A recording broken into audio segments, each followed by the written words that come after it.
got those stats for the pitcher, right?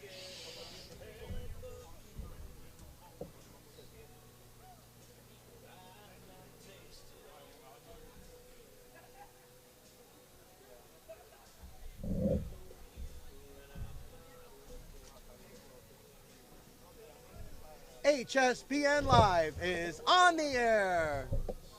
Welcome everybody to Westminster Academy in Fort Lauderdale for today's game between Hialeah Educational Academy and Westminster Academy. Hello again everybody. I'm Jay Hayback along with my broadcast partners today.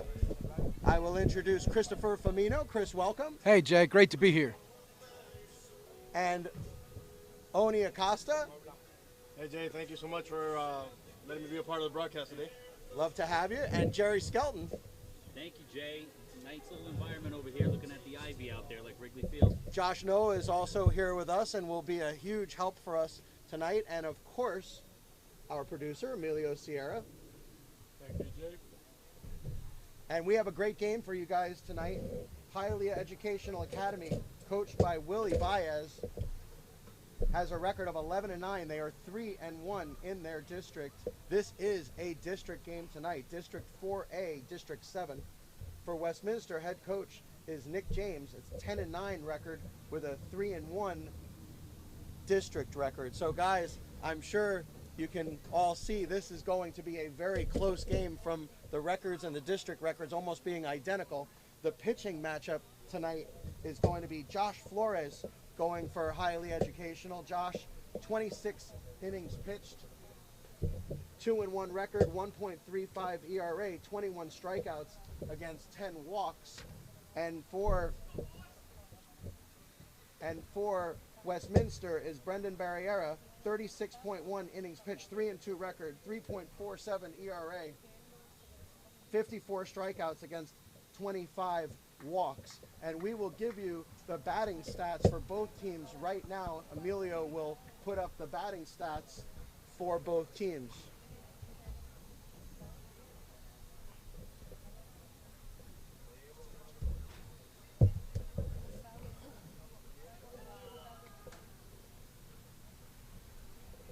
And there you see the batting stats for both teams tonight.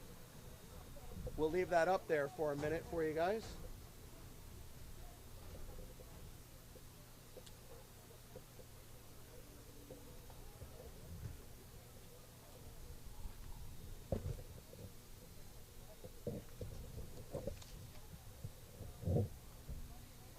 And there are the batting stats for tonight. We're going to read off the lineups so that we can show you each player.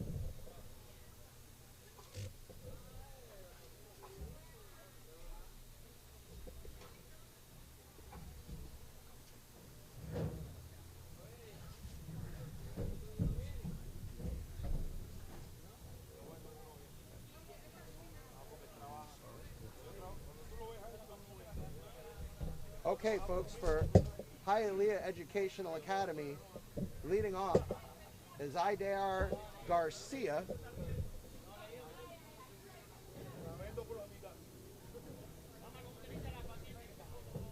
He'll be playing first base tonight. Carlos Castillo will be the designated hitter.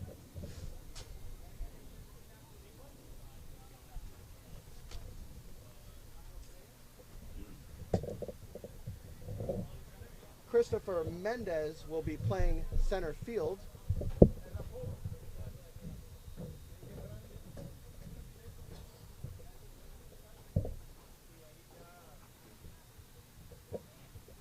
Jorge Gonzalez will hit fourth and play shortstop.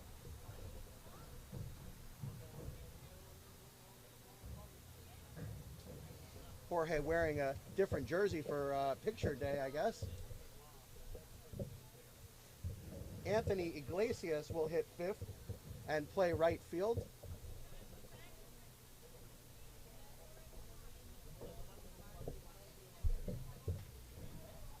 Ivan Zambrano will play third base and bat sixth.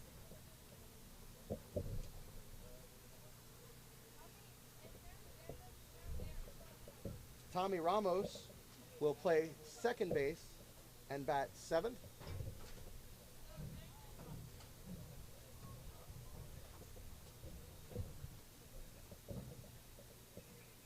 Rene Lastres will catch and hit eighth. Looks like Glenn Wilder is the one of the umpires here tonight, if I didn't know any better. And it'll be Reynaldo Hernandez, the left fielder, hitting ninth. Tonight's district matchup between the Hialeah Educational Academy and your The pitcher Westminster for Academy Hialeah Lions. Educational is Josh Flores. First up, let's meet your Hialeah Educational Academy baseball team. Leading off, playing first base, number 41, IDR Garcia. Batting second, designated hitting, number 2, Carlos Castillo. And then we'll give you The center fielder, the number lineup 23, for Westminster Christopher Academy. Mendez. Leading off Batting fourth, playing for shortstop, Westminster number 10, is Jorge Diego Mendoza Gonzalez. Valdez, the designated hitter. Batting fifth, playing right field, number 17, Anthony Iglesias. Batting sixth, playing third base, number 7, Ivan Zambrano. Batting seventh, playing second base, number 26, Tommy Ramos. Batting eighth and doing the catching, number 8, Rene Lastres. There we go. There's Diego. Miguel Sosa will hit second Number 24, and playing play left shortstop field, Reynaldo for Westminster. Hernandez. And doing the pitching for Hialeah, number 5, Joshua Flores. Batting third will be Logan Rydell playing center field. Led by head coach Willie Baez. Let's welcome your Westminster Academy Lions. Leading off, Batting fourth, designated Eric hitting, Blair number 4, playing left Diego field. Mendoza. Batting second, playing shortstop, number 13, Miguel Sosa. Isaac Ferrer will hit Batting fifth third, and catch. playing center field, number 2, Logan Rydell. Batting fourth, playing left field, number 24, Eric Blair.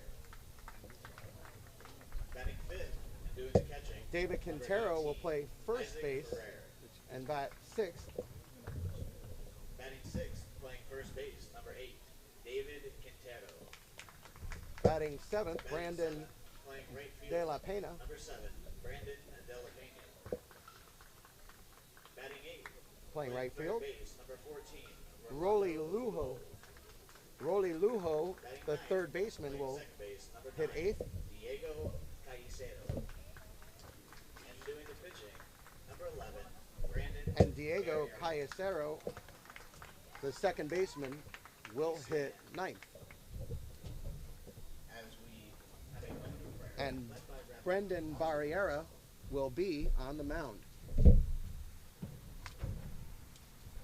Father God, thank you for allowing us to all come out here and play the great game of baseball. Allow us to be a safe and competitive game on both sides. Thank you, Emilio. And above all, allow everything we do to be done for your glory. In your name we pray. Please remain standing for the national anthem.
All right, folks, we are so excited to bring you tonight's game tonight.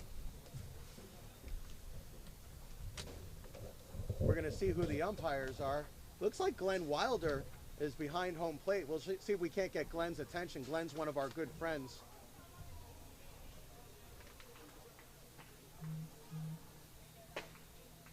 Of course, Glenn does a lot of our games in AUBL Miami, Semi-Pro League. We will have a broadcast this Sunday in AUBL Miami, a tremendous playoff game coming this Sunday between the West Kendall Nationals and Coral Gables A's. And I know, Oni, you're looking forward to that one. Absolutely. Absolutely, Jay.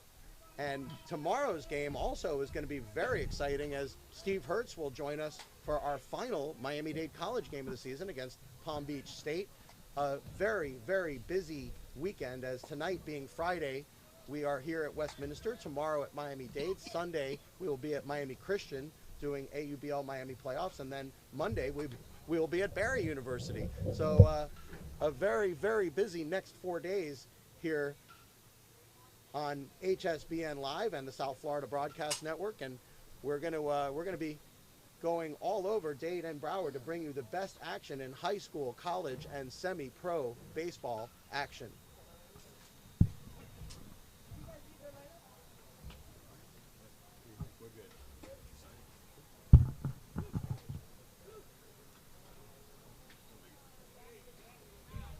So here's our first look at Brandon Barriera. We do have a radar gun behind us tonight. And that one looked like it was at 88 miles an hour. Brandon Barriera, tall left-hander. Considered one of the top lefty freshman pitchers in the country. I think they brought the radar gun especially for him. I heard he goes around 90.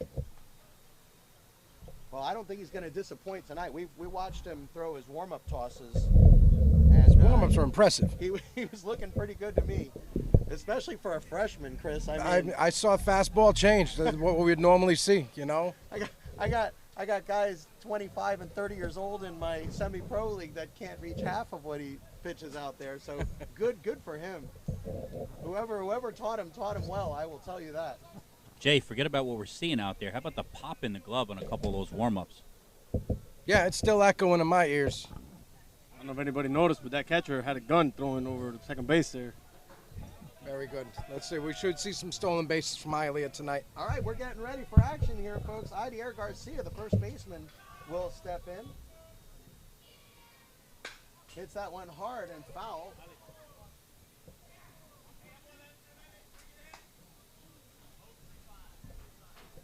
So Idier Garcia, the first baseman this season.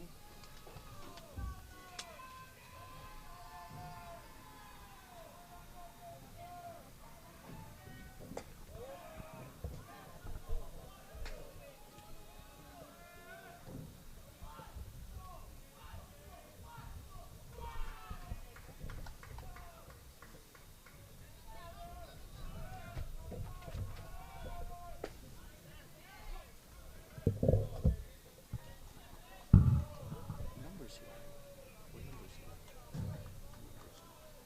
here? 41. Garcia hitting .420 this season. And Chris, a .603 ridiculous video game on base percentage. I'm sure these kids play a lot of video games, Jay. But yeah, they're putting up crazy Yeah, numbers. but he's putting video game numbers up in real life. That shouldn't be. 603 on base percentage. Oh, Hit this that is one how on he the gets on ground, base. And that's going to go foul. Let's get a good look at the home plate umpire and see if it is, in fact, Glenn Wilder. Can't tell.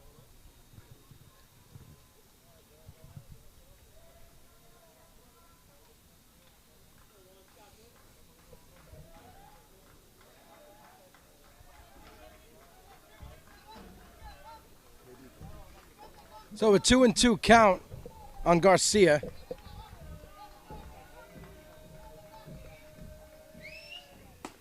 Missed away. The changeup at 77 miles an hour. In full count, Jay. Let's see if we see that fastball.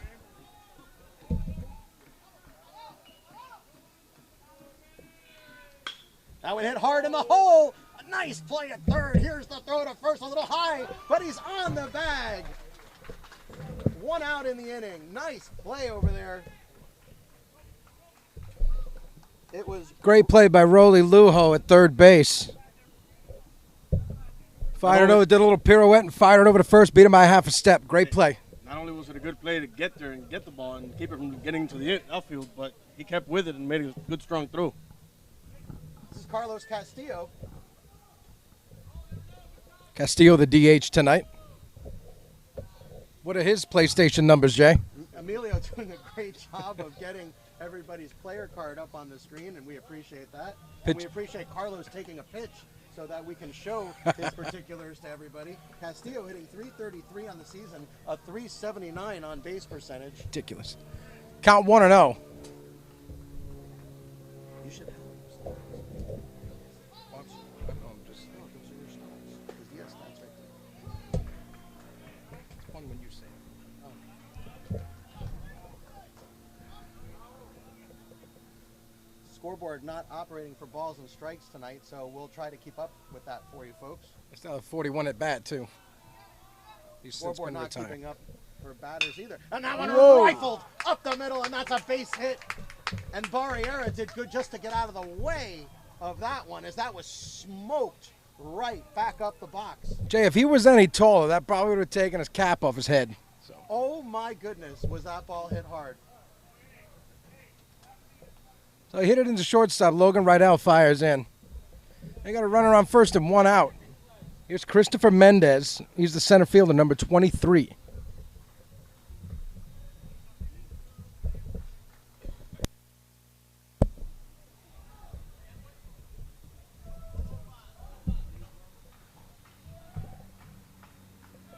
Lefty to lefty.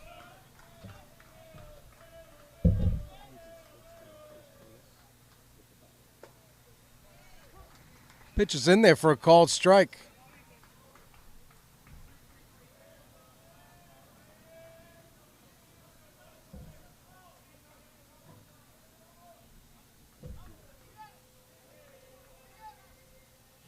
Runner goes, and they're going to pick him off. Here's the throw to second base. He's going to get in there easily. Look at that speed. Carlos Castillo with the stolen base, a beautiful stolen base. Carlos Castillo baited him into a throw and made it to second easily. And he stole that off the pitcher, who is a left-hander. Who's throwing 90 miles an hour? He could probably throw 90 miles an hour to first. I think he did. He was already almost at second base by the time the first baseman had the ball. So a runner in scoring position for Hialeah with one out. Just tap it. 1-1 count to Mendez. Maybe.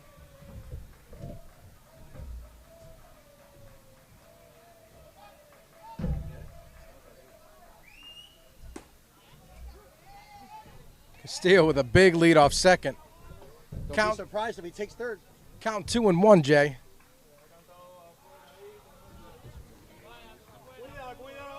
There a chance for a bunt here, Jay? Bunt him over to third? No.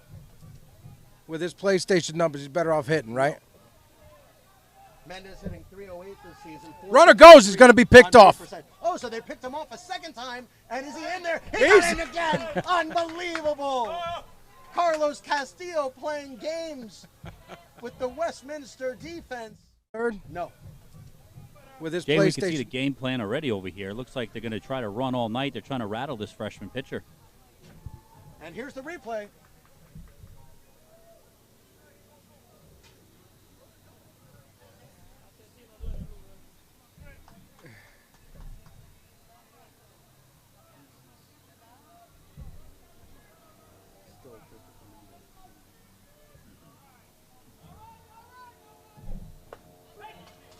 In for strike three. He struck him out on a pretty curveball right at the knees. A big, big strikeout there. 2 outs. Here's Jorge Gonzalez, the shortstop, number 10. 2 outs and a runner on second.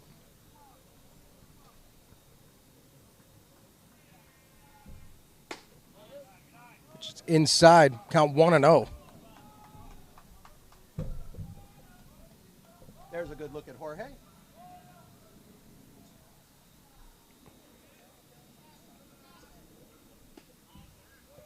In there for a called strike. Count 1-1. And Josh.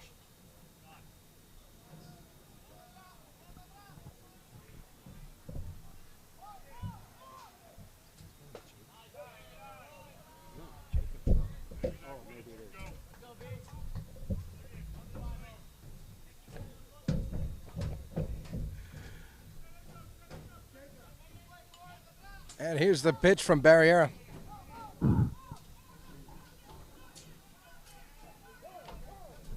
And time is called by the home plate umpire.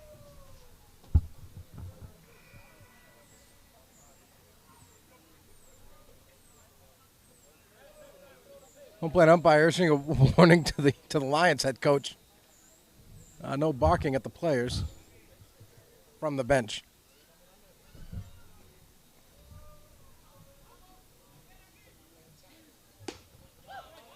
In there for a called strike. Yeah, Chris, on that last one, the coach was a little upset that they didn't stop the pitch. It should have just let him pitch. Count 2-2. No, I agree. Yeah, he's in full stride like that. Just let him throw it. He struck him out swinging. They throw to first. And he got him, and that'll do it. So 1 hit and 1 left. At the end of a half an inning, no score. Nice pitch there to get him going swinging there. Nice in the dirt, get out of a little bit of trouble. He's got some stuff. The command issue's coming along, but he's got several different pitches he's throwing, and he's got them out in front. He's got them fooled, so we'll see what happens. But the base running was interesting to start off the game like that. So that's something to look after for the rest of the game. If you're going to score with this guy, you're going to have to steal bases, play ABC. Yeah, that's what it looked like their plan is. Let's see how the night continues.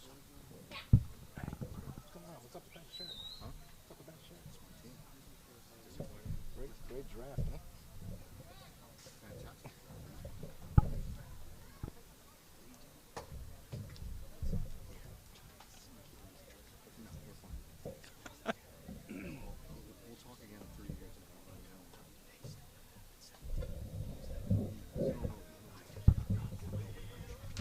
They drafted a guy who could play Eli Manning, the Peyton Manning movie. You know what I mean? That's what it looks like. If he takes us to the playoffs. Everybody's an expert.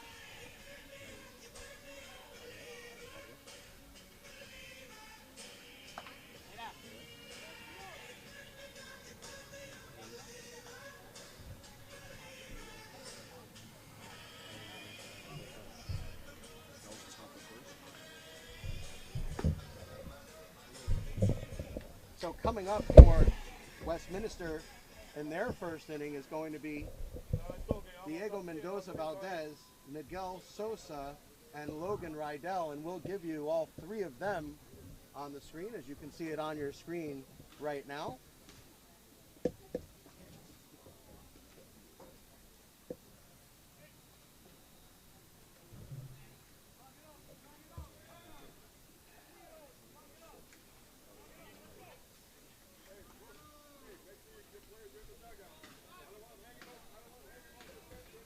That does sound like Glenn Wilder. I'm gonna talk to him between innings.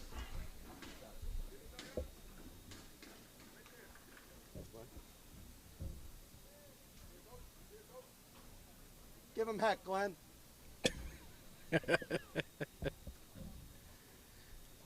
These are unique looking dugouts, Jay. So Diego Mendoza Valdez, as you saw on your screen, is leading off, and Mendoza Big swing and a miss. Count 0-1. this season hitting .340 with 17 RBIs, .521 on base percentage. Another video gamer. Curveball, he reached out for it, but it'll make an easy catch.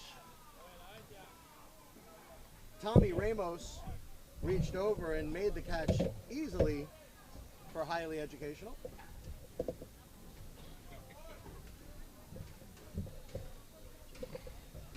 You know, guys, this is my first time at this field. It's a very nice field here. I like it. And they, Jerry, I think, mentioned the ivy out in the outfield. Reminded him of Wrigley Field, right? It's pretty cool. I mean, It's look nice. at the dimensions, too. Exactly 320 down both lines. Straightaway center 385, and the ivy just prevalent everywhere. Looks good, man. Just missing the bleacher creatures. Here's Miguel Sosa, the shortstop, number 12. And I was saying, the unique-looking dugouts here, Jay. The umpire wants everybody on the inside except for the coach. Don't want Jay, anybody hanging over the walls or anything like that. Interesting. Jay, other than Coleman Carroll, I think this is the only other field that has ivy, isn't it? You know what? I think you're right, Oni. Pitch is The in there. ivy looks great, too. I really, really like that look. It is cool. It's unique. Pitch is in there for a called strike. Hammer it out to right field. It's going to hug the line, and it's going to be foul. Just foul. Got a little wind going out towards right field tonight. So, correction there. Carlos Castillo playing second base tonight for Hialeah Educational. So, Castillo made that play. We want to make sure we give him credit. But it was not Tommy Ramos. Tommy Ramos will be the DH tonight, a last-minute switch.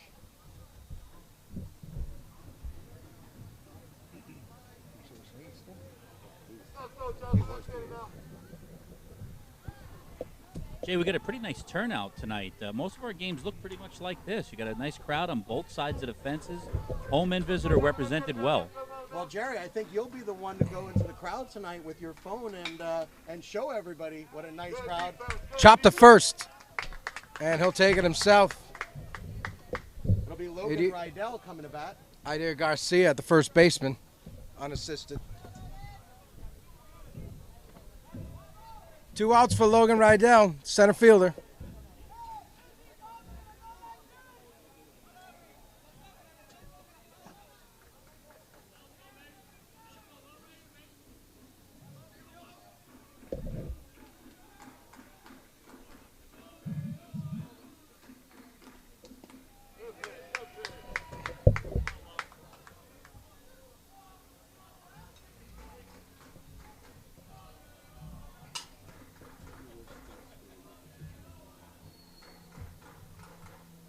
Ripped to center field, but right at the center fielder. Did not get under it enough, and that will do it. 3 up and 3 down. Christopher Mendez out in center field making the catch. Westminster retired in order. So far, no score. We go to the top of the second inning. You are watching HSBN Live from, don't do it.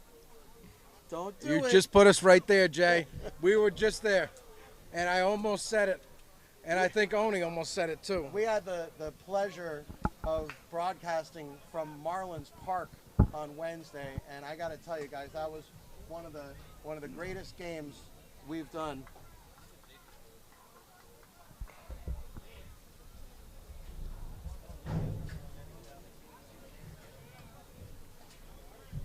Marlins Park was one of the greatest games, one of the greatest thrills I think any of us have had. No, I'm good.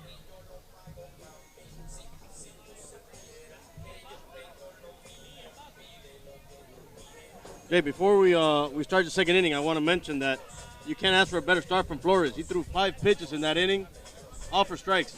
Didn't record a ball. So, great job. Very interesting.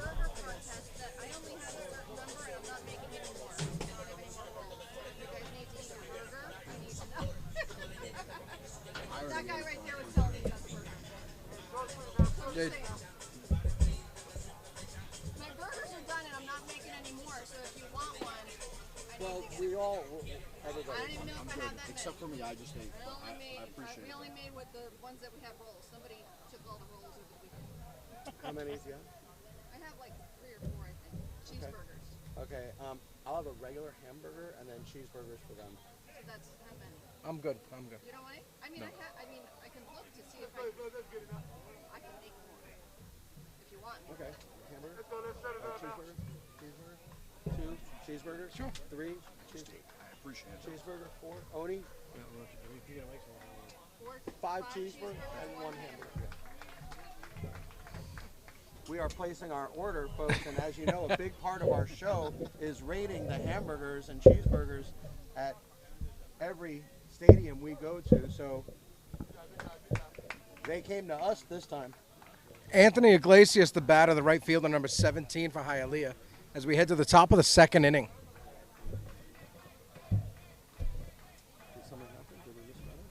No. Hammered into center field. He's going to dunk in for a hit. Base hit gets by the right fielder on his way to second base. He'll get there easily, and he'll stay right there. So leadoff double for Anthony Iglesias. Good start for the Bulldogs. Here's number 7, Ivan Zambrano. He's the third baseman.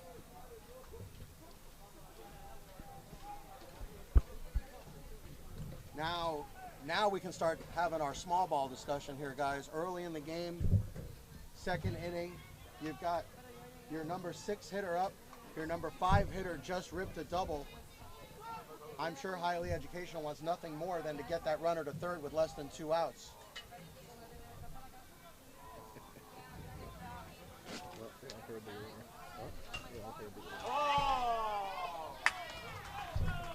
Popped up to the catcher.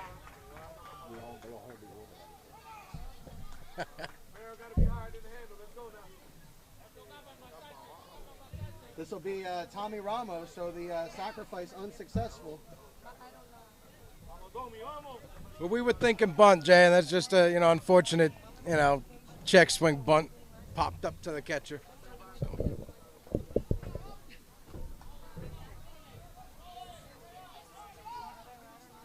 Fastball right down Broadway with a good tail on it, in for a strike.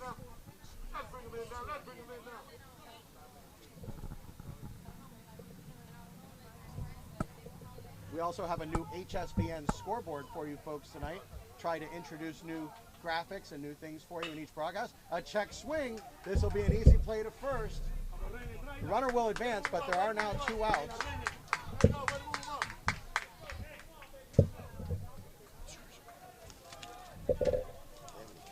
I'd like to see that replay on that, Jay, because it looked like the batter was calling for time, didn't get it. And that's why he checked the swing. You know, Oni, that's not the way you want your at-bats to go when you have a plan coming to the plate. It wasn't the way he wanted to do it, but you know what? He still got the job done, got the runner over 90 feet away from home plate. So.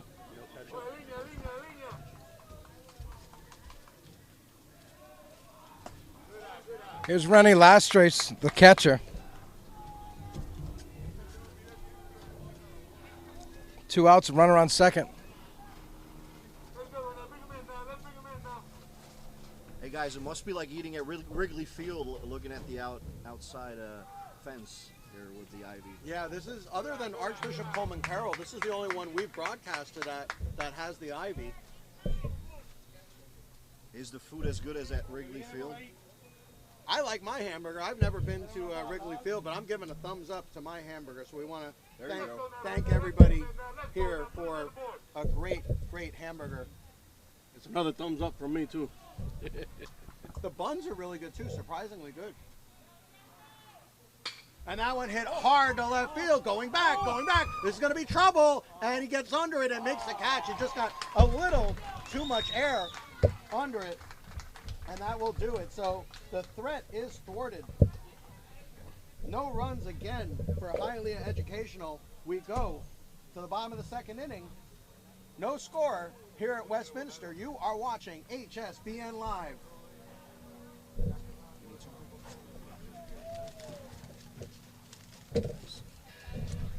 Oh, nice. Hey, 2 hits. mute, Hialeah. mute, everyone mute.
we go to the bottom of the second, leading off with the Lions, Eric Blair, the left fielder, number 24.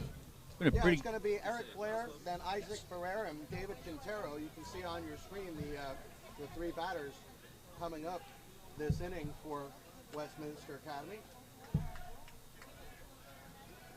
Been a pretty clean game so far. No errors. It's been flying right through. Everyone's fundamentally sound on these two teams.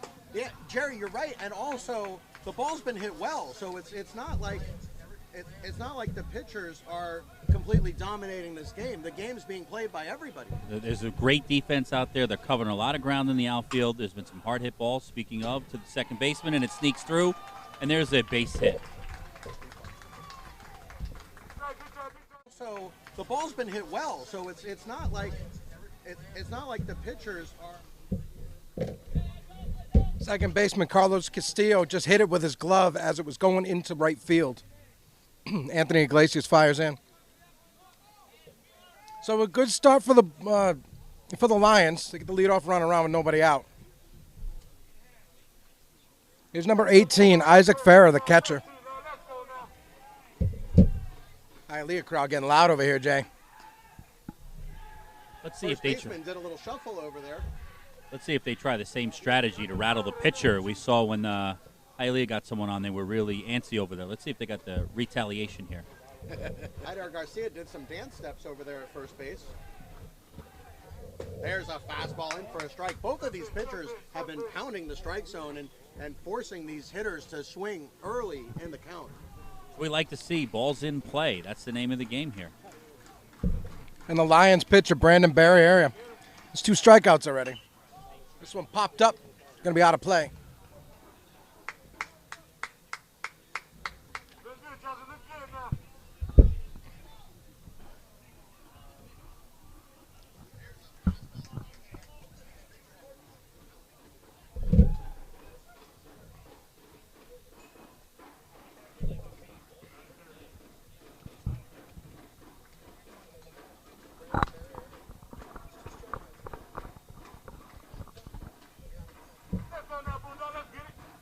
Way up high with that one.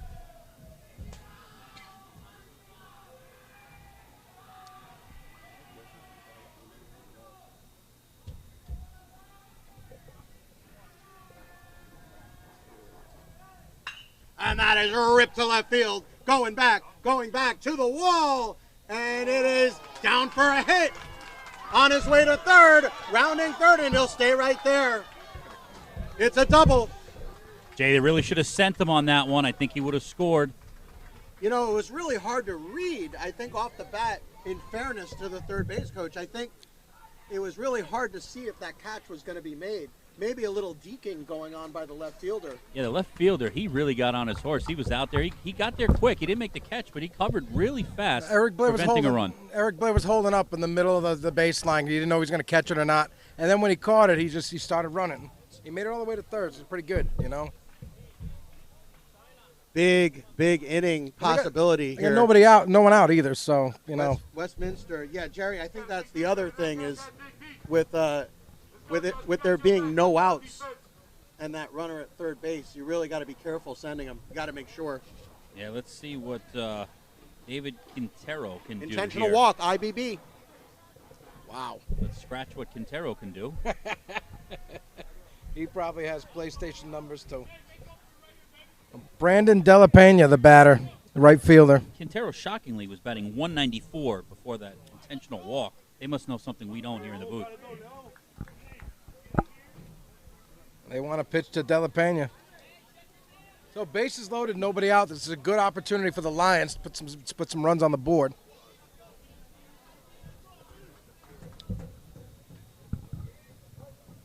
Good look at Brandon Della Pena. Bases loaded. Huge situation here for Westminster. Big sweeping curveball misses. Every pitch magnified right now. The count 1-0. Hitters count here. Only if I'm at the plate, I'm swinging with all my might at the next pitch that's anywhere near the strike zone. I'm with you, Jay. That's the first pitch he throws out of the zone. Pitch fouled away. Oh, thanks, dude. He's thrown 10 pitches all game and only one for a ball. So, yeah, I'll be swinging as well.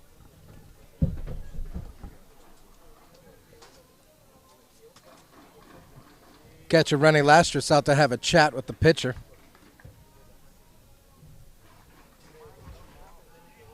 Rick in Massachusetts, HSBN Rick, says this is one of his favorite high schools in Broward for baseball. Which is in there for a called strike. Lily O'Neill says, yep, it's the best field in town. Renee Blank says, let's go Lions. Brandon Perez counters that with a let's go Bulldogs. And Rick also said we'll be happy with the burgers. And Rick, you are correct. We were happy with the burgers here tonight. That went in the dirt. Glad that Rick is watching. We love when Rick watches. Real good job by the catcher to be a cat there and keep that ball from getting behind him. You know, one of the things, guys, whenever Rick watches is he sometimes will give us some interesting tidbits about the matchup that we're watching and historical perspective, and Rick is just a fountain of information. So, Rick, we really appreciate you watching our broadcasts. Count 2-2. And, folks, feel free to use the text line. Struck Swing him and out, miss. He swinging. struck him out. All he's got to do is step on home, and he does. First strikeout for Joshua Flores. Hey, he ran to first, but the bases are loaded. He really couldn't go anywhere Here's a anyway. question, guys. Yeah. And I'm being serious when I ask this. Sure. If when you strike out with bases loaded, all you have to do is step on home. We all know this. But why is it that all the runners stay on base? The runner at third was just tagged out, was he not? When you step on home, doesn't that mean the runner at third is now out and that everybody has to move up a base? These are the things I think about.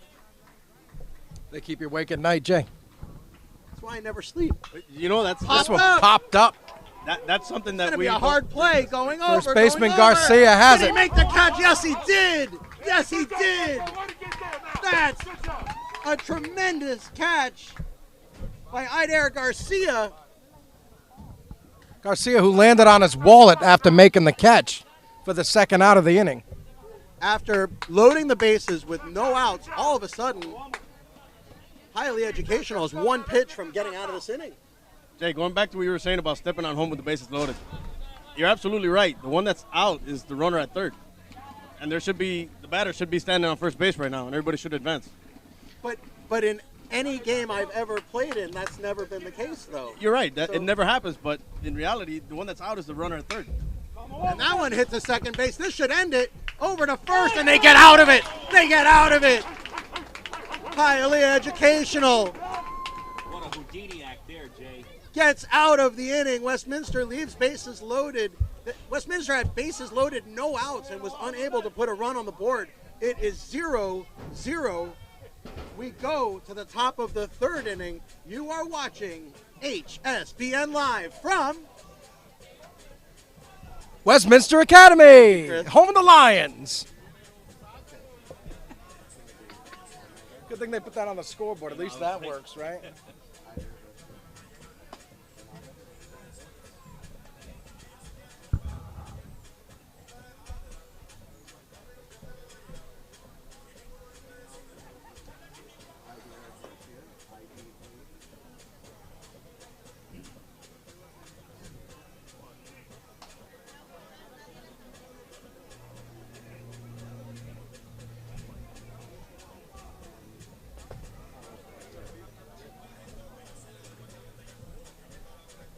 So coming up this inning for Hialeah Educational is going to be Reynaldo Hernandez, Hialeah Garcia, and Carlos Castillo, as you now see on your screen. Our crack staff, Emilio, doing a fabulous job with our new graphics that we are showing off tonight. We have a new scoreboard and new graphics, and each of our shows we try to feature something new for you folks at home.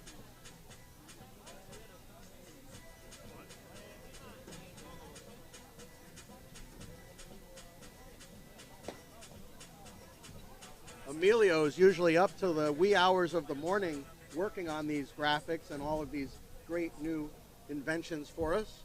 Jay, let's see if they can carry over that momentum from last inning, escaping a bases loaded, nobody out jam. Let's see what they can do in the bottom of the inning. Let's see if it's a momentum here. Yeah, Jerry, sometimes a great defensive stop or a stop of momentum can transfer over to offense. Let's see if that can happen today with Reynolds Hernandez, who's batting a robust 455. Robust. Yeah, robust indeed.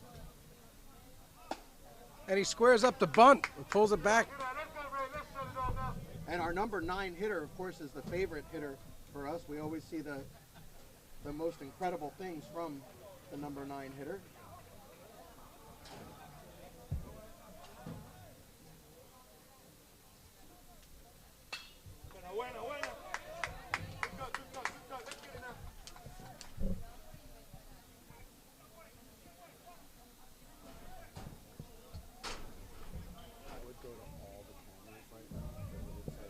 Count 1-1 to Hernandez.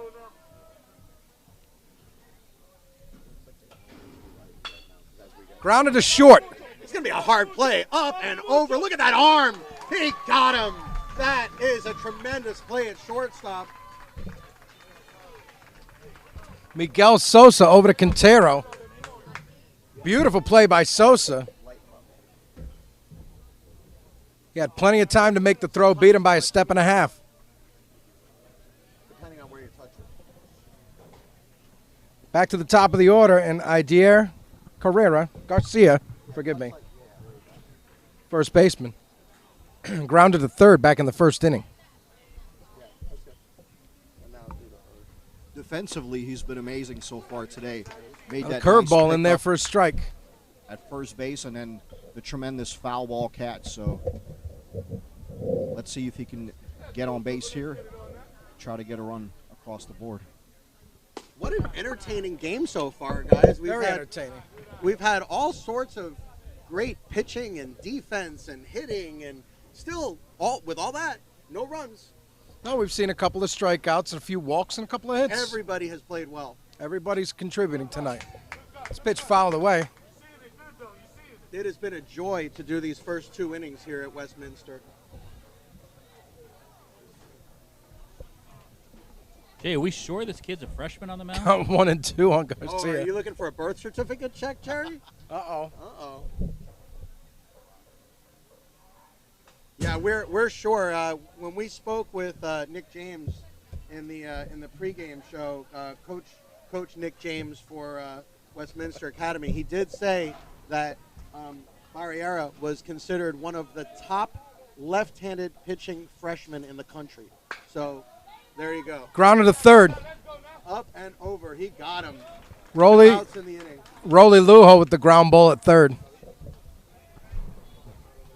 Carlos Castillo coming up. Castillo with a single and a stolen base back in the first inning, Jay.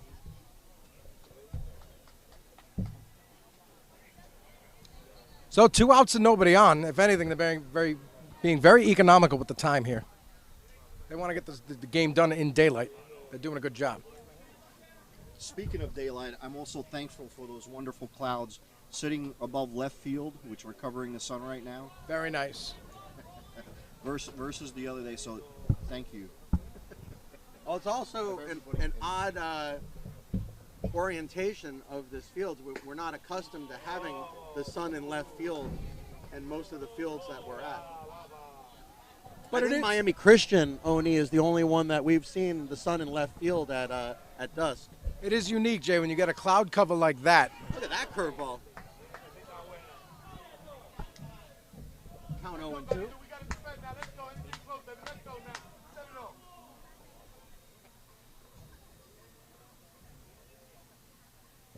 Big swing and a miss. He struck him out. That will do it. 1-2-3 inning, and a very quick one at that. Third strikeout for Brandon Barriera. And he is cruising through this game. That was a very crisp inning there. 3 up and 3 down. I think we're going to say that a lot tonight, fellas. First team to score wins, guys. What do you think?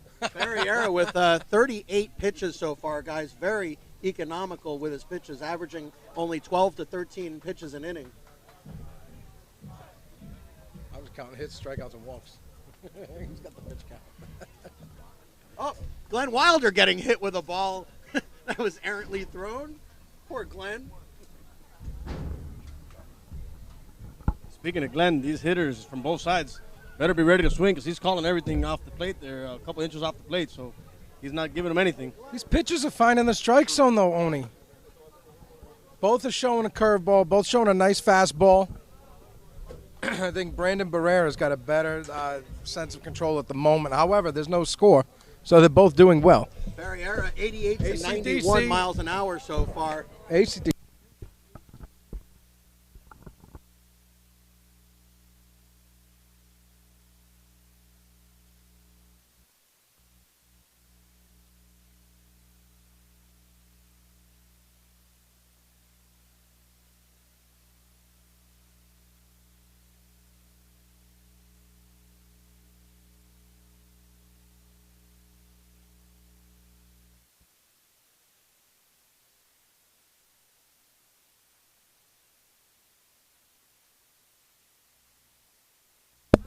Here we go to the bottom of the third inning in a scoreless game.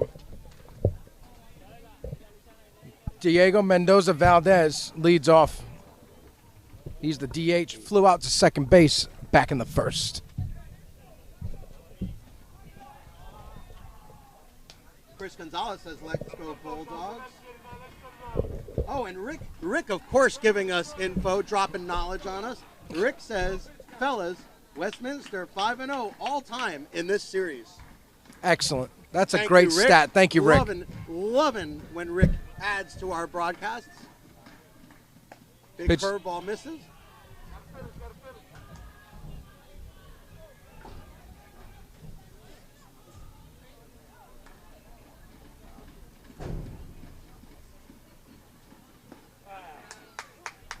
In there for a called strike. Count 1-1.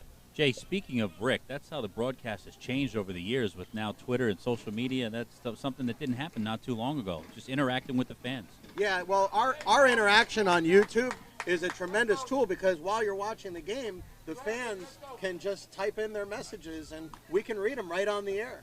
Ground ball foul, count 1-2. Remember, folks, keep it clean. I don't want to put anyone in timeout like I did a couple weeks ago.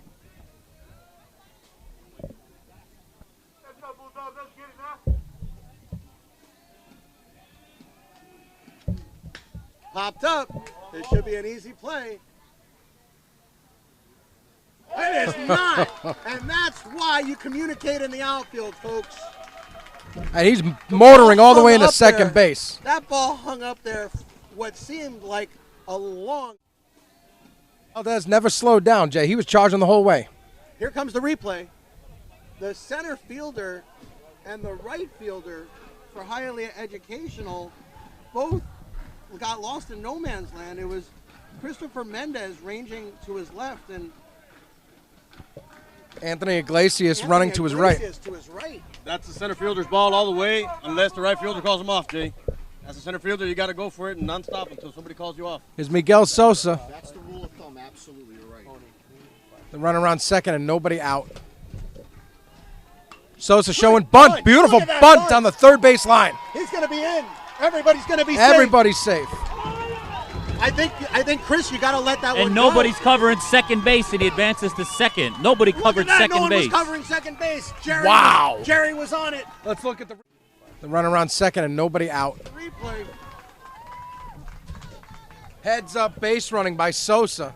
Amazing base runner there. He just never stopped, Chris. He just kept on running. Just like Valdez with his hit.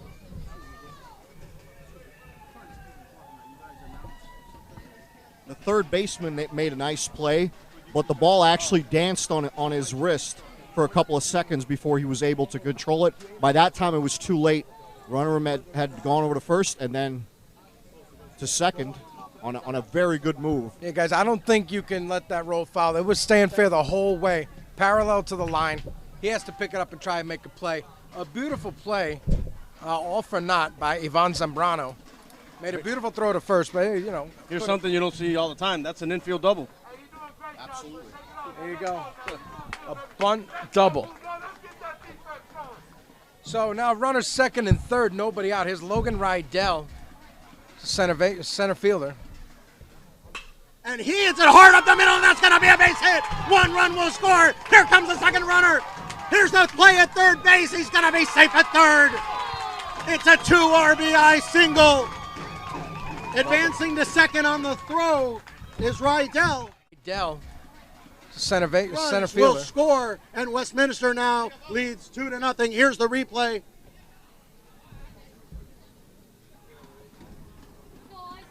It was a hard hit ball up the middle, and guys, that's what happens when you bring that infield in. The shortstop may have had half a chance to make that play if he's playing regular depth. Jay, Now they got man on second and third. Still no outs, Jay. can't believe So it doesn't look like they're done yet. Absolutely. When that happens, you cut the angle off for the infield, and it will take them. It will make a lot more difficult play out of it. So he was the top of the order. He was the top of the order. He's still at third. Essentially still at third base.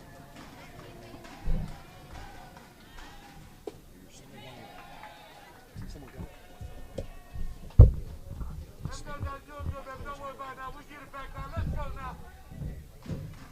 So I'm corrected. It looks like only 1 run scored. I'm being told it's only 1 run. Sosa's at third. Rydell's at second. And that ball is popped up again. Another play in the outfield. Here comes the throw home. There'll be no throw. So there's the second run. There's the second run, Jay. A sac fly for Eric Blair. So 2-0 in favor of Westminster. Runner at second. Only 1 out now. Here's Isaac Farrer, the catcher. Isaac had a double back in the second inning.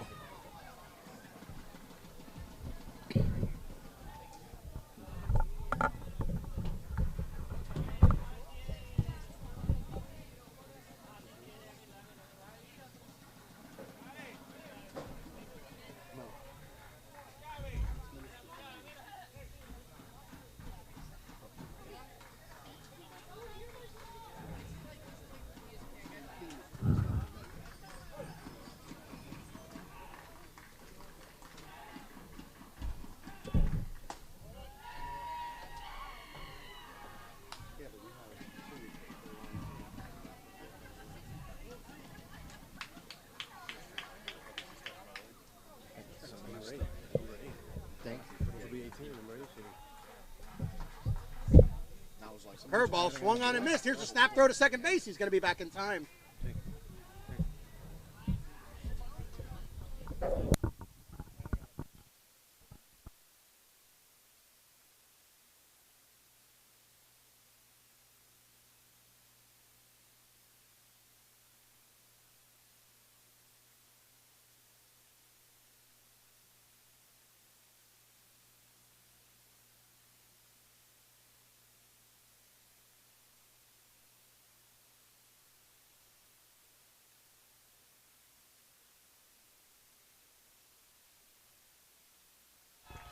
And that's a base hit up the middle. Here comes the runner around third. He's going to score easily. It is now 3-0.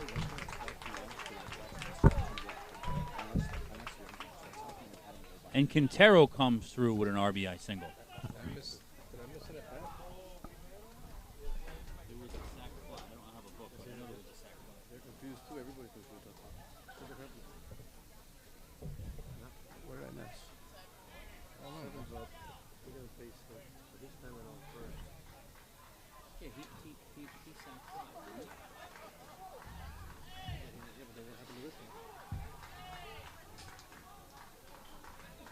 How many outs? You couldn't have all missed it.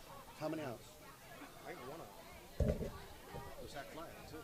So the two, when you guys told me before that I said 2 runs scored, it was 2 runs. It was 2. That's right. Yeah. I knew I saw 2 guys. Yeah. I was like, I'm not going to disagree. Here's a bunt. Goes foul. Scoreboard in front of me. Okay, so we all made a mistake. I'm forgiving.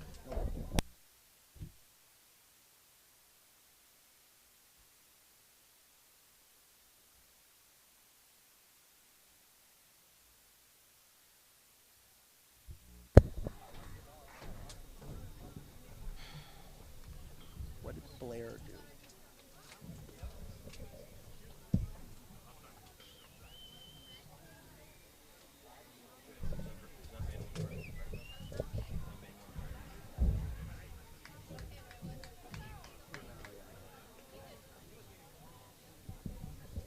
Folks, we're trying to get the score straightened out here as the scoreboard is not working. And when I had originally called the first runs of the game at 2-0, I was corrected saying it was only 1, but it was in fact 2. And then 2 runs have scored since. It is now 4-0. No pitch, says Glenn Wilder. So our scoreboard is correct. It is 4-0 in favor of Westminster. Mendoza Valdez doubled and scored. Sosa scored. Rydell scored. Blair scored. And those are the 4 runs so far this inning. And still looking at a bunt here, but I don't think he's going to do it. I think it's a Butcher Boy. And it is a Butcher Boy. Look at that. Snap throw to first. He's back in time.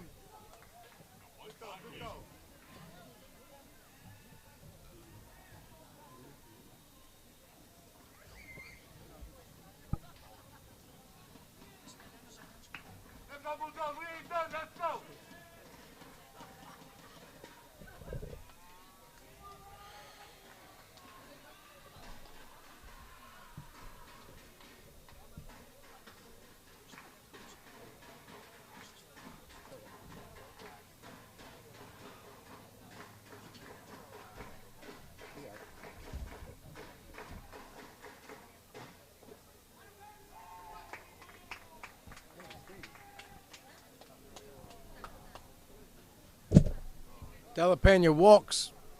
It took a while for the Lions to break through, but now they got this big inning going. This is a crooked number for sure, Chris. There's runners on first and second. You gonna get sued for the Jeopardy music? So a meeting at the mound now. What I missed? What happened?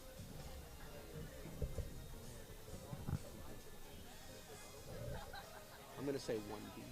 Let's do it. Hey, that's fine. I probably missed it.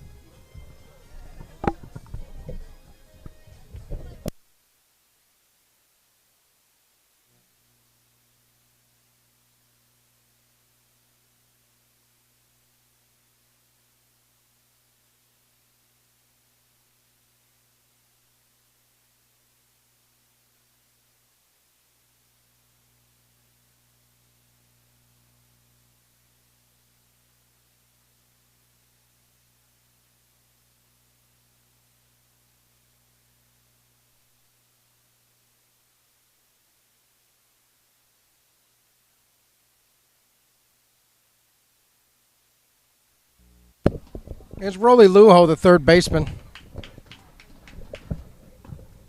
Big curveball for a strike. Snap throw to second base. He's going to be back in time.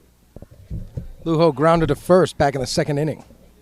Beautiful night sky here with some purples and pinks and all sorts of lavender colors. Nice hue, Jay. Nice hue. Everybody in the Hialeah dugout, including the coaches and the fans and everyone's wishing for And that is ripped to a left ground ball. field. They didn't get it. Going back, way in the air, and he makes the catch. Second out of the inning. Definitely got a hold of that one. That went a long way. Yeah. Just hit it into deep part of the ballpark. Lily O'Neill says Sosa is the second awesome shortstop from the Sosa family. His cousin Christian Sosa played shortstop the previous 4 years. Well, thank you for that input, Lily. Here's Diego Caicedo, second baseman. Grounded out back in the second. Big inning for Westminster so far, and they are not done yet. This is the 9th hitter to hit in the inning.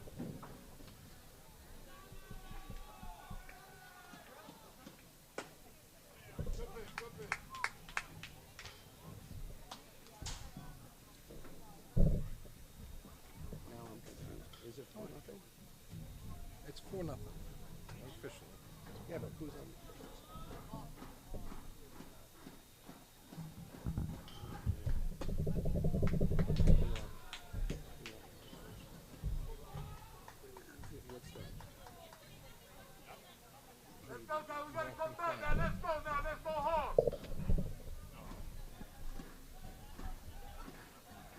It's number 9.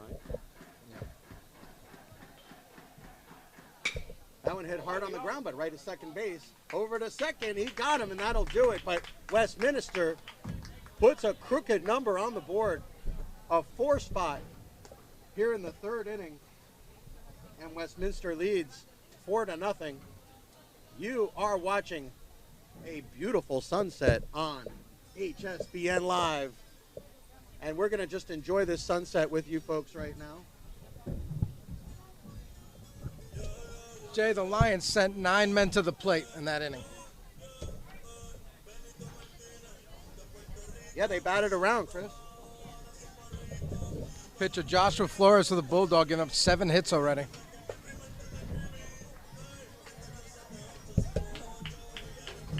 Folks, we're gonna do something we don't usually do because of this beautiful sunset.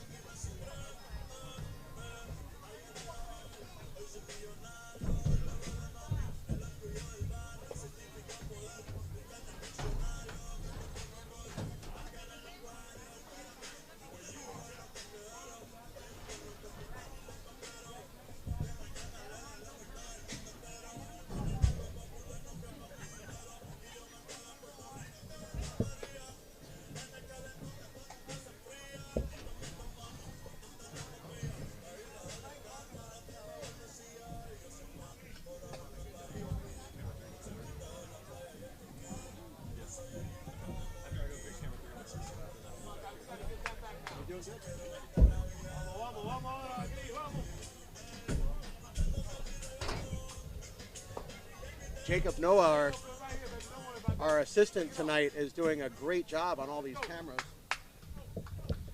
Here we go to the top of the fourth, number 23, Christopher Mendez, the center fielder, who struck out looking back in the first, Jay. Guys, this is one of the nicest sunsets I think we've had in any of our broadcasts. I'm glad they built the field in this direction then. Looks like Field of Dreams out here tonight with that sunset, with the ivy.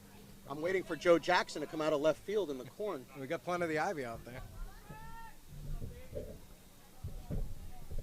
So a big hill to climb now for Hialeah Educational. They've got to play one at a time here and not try to get all 4 runs back at once. The name of the game here will be base runners. You got to put some guys on base, and then we'll see what happens after that.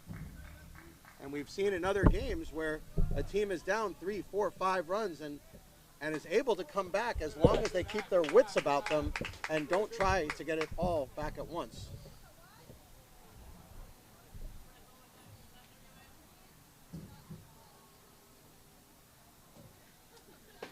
There's a nice fastball right at the knees and in for a strike. Count 2-1.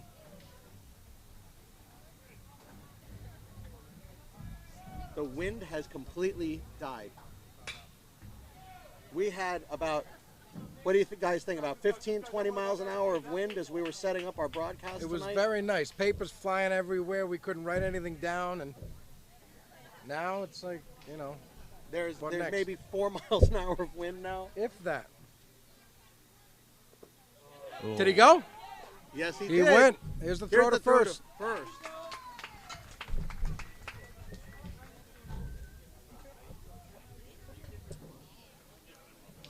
Here's Jorge Gonzalez, the shortstop, struck out back in the first.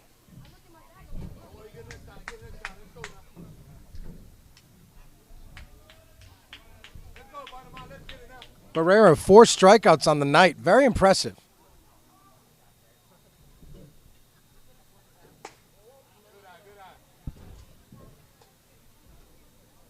He's been in total command the entire night. I mean, obviously he's got a shutout on the board, but just the rhythm, everything's just going smooth, just free flowing here. Ironically, on the board, both teams have a shutout.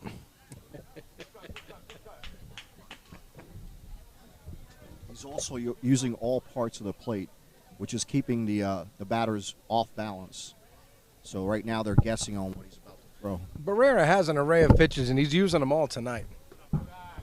Well, I think also the velocity has something to do with that as well, because the hitters can't really sit on anything. They have to be ready for that fastball, and that fastball is tailing pretty hard. Good movement on that fastball. And I think this radar gun over here might be a scare tactic. They just, keep looking up at that radar. We've got our split screen going right now. Got Barrera on your left, and we've got Gonzalez on your right. 2-2 count on Gonzalez. Speaking of that radar gun, that last pitch was recorded at 88.6 miles per hour. Curveball, he got him swinging, and they'll complete the out. There's the throw, he got him. And you know, guys, it's just hard to not look up at that radar gun and see 88.6 and just be nervous. I think they really put that there for a reason. It's in their heads. 5th strikeout for Barrera. The worst part of it is that after he throws an 86-mile-an-hour fastball, then he comes back and throws a curveball at 73. Definitely. And the hitters are swinging at it, too, and that's why the catcher has to throw to first base on all of these outs to complete it. They're all balls in the dirt. His curveballs are faster than some people's fastballs. Guys, that sunset's getting better and better. It's now turning into reds and magentas, and the colors are just outrageous.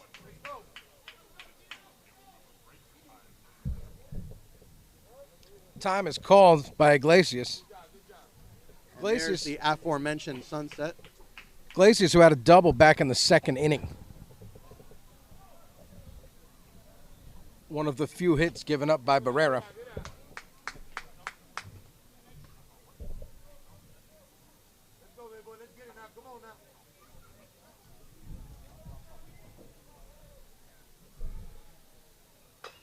Pounded into the ground. It's going to be a fair ball, and it is a fair ball.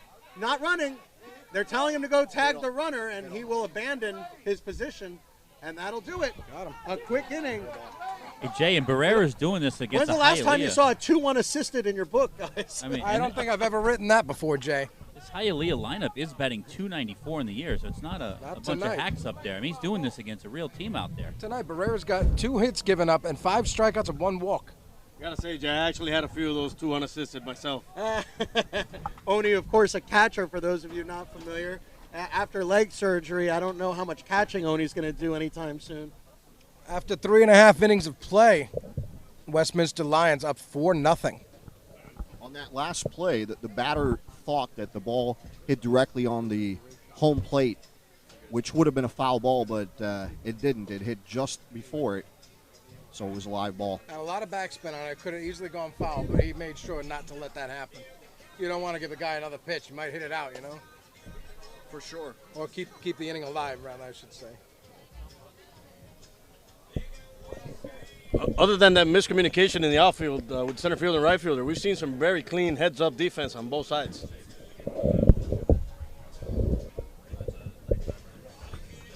For sure. This has been a very well-played match.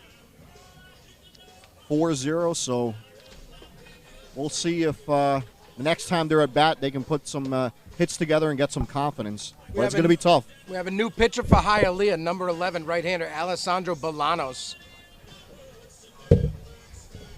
So we'll give you the line on pitcher Joshua Flores.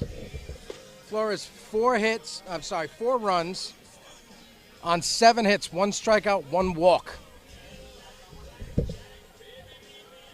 And Chris, you want to talk video game numbers? Why don't you go ahead and give us Bolanos numbers? Look at those.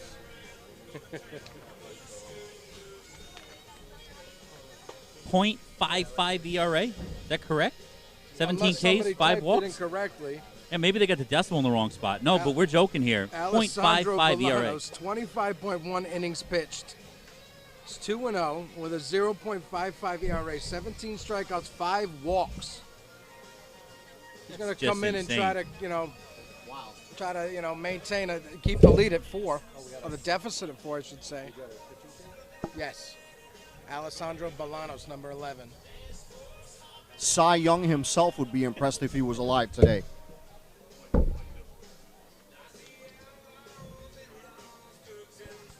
Let's see if Bolanos is as good as advertised. Just looking at these stats, I'm anxious to see what he's got. By the way, these are no good. By the way, guys, the pitching stats for Westminster are no good. Just cross them off. The pitching, Westminster. No, the pitching. There you go. Just the bottom. Just cross it out. All right, folks, here we go. To the bottom of the 4th and the top of the order. We are halfway through tonight's game. Diego Mendoza Valdez is 1 for 1 with a double. You can hear the coach at third say, "Hey, new arm, new arm."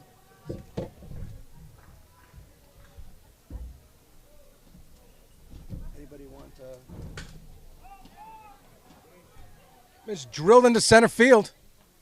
And just a loud out by Christopher Mendez in center field with the catch. Mendez covers a lot of ground out there in center field. He's got great instincts, too. Here's number 12, Miguel Sosa. Miguel Sosa with 2 RBIs. Westminster Academy Lions are not batting right now.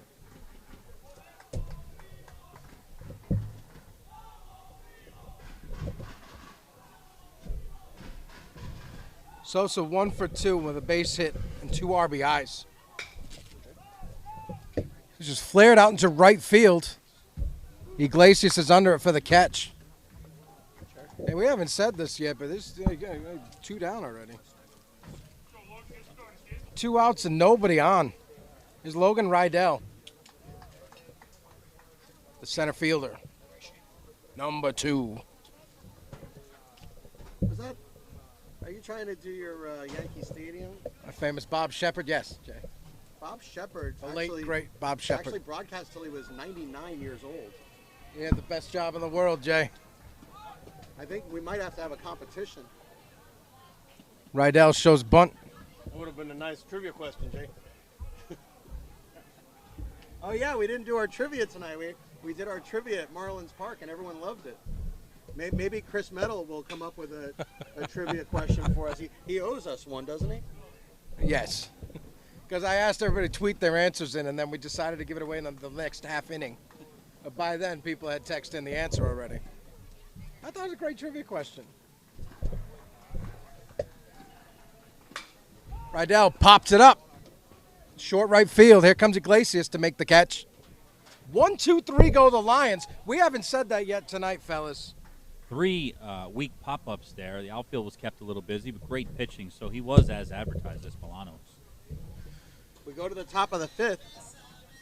It is Westminster 4, Hialeah Educational 0. You are watching HSBN Live from Westminster Academy. Thank you, Chris. Home of the Lions. Home of the Lions. The only part of the scoreboard that works.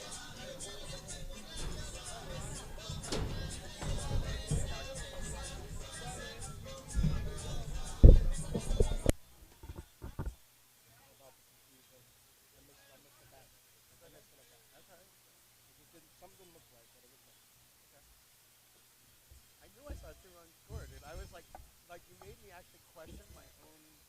Never would I do that.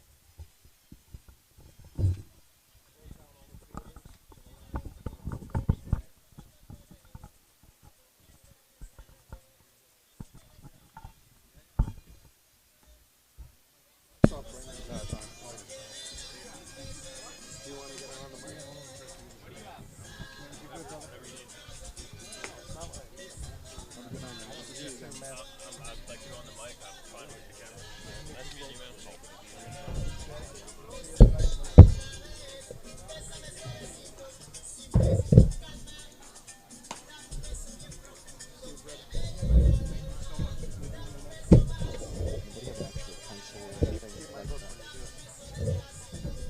And you can keep Chris's book. Oh, okay. Does he have his pencil? No, you have your own. There's one over there.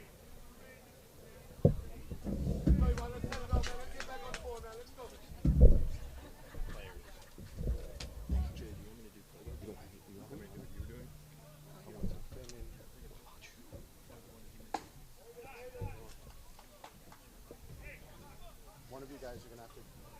One of you guys has to do play-by-play. You gotta keep this.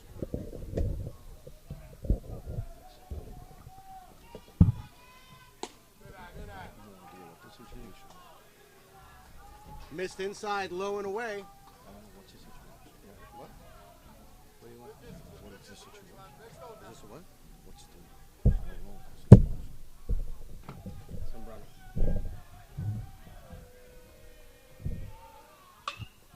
Hit by number 7, Ivan Zambrano, out to left field, and that's going to drop for a base hit.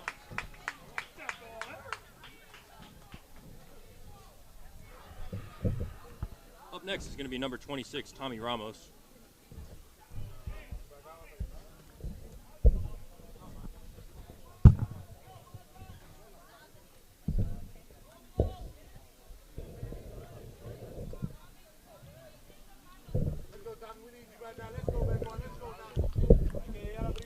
So the Hialeah team's got somebody on board to try to get the first run on the. On young Tommy Ramos.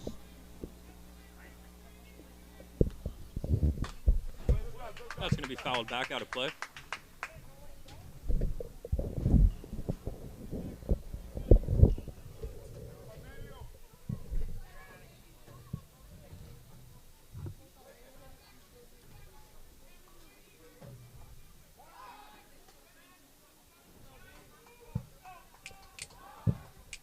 Burr checks over the flower first.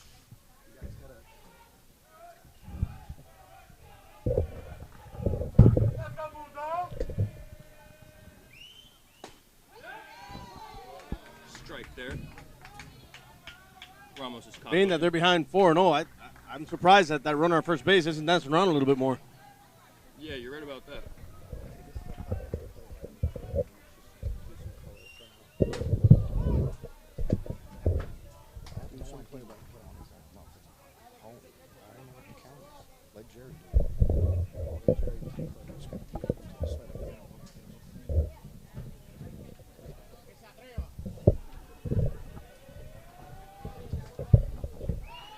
Hey, check over on first. He's going to check on that runner, try to keep him close.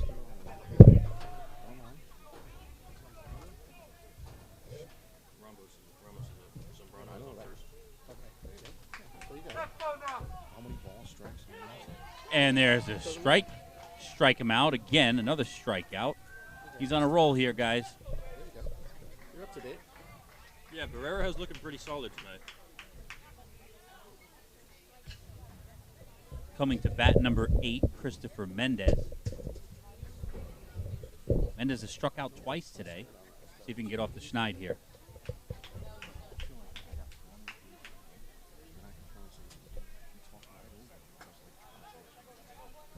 Let's go, Rene. You got it now. Let's go, Rene. Bring him in now.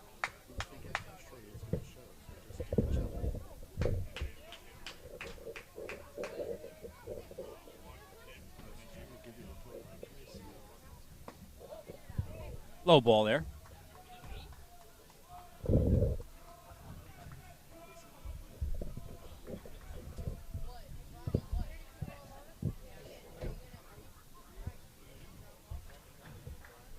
Let's go, Rene. Bring him home. Bring him home.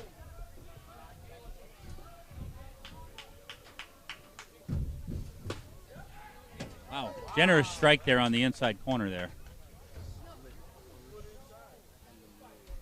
Hialeah crowd doesn't like that call there.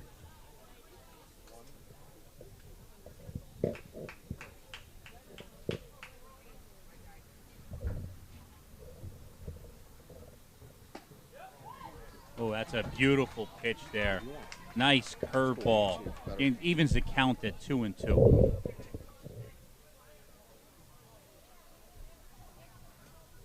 I don't think Renee liked that call too much. He steps back into the box for the 2-2. Strike 3, swinging. The catcher cannot find the ball. He's going to arrive safely. Strike out, and then a pass ball, it looks like. Let's see if it's a wild pitch or a pass ball. That's a pretty big mistake by the Lions there. They could have had their second out of the inning. Instead, first and second now with only one out. This could be the time that Hialeah could come back and put a couple on the board.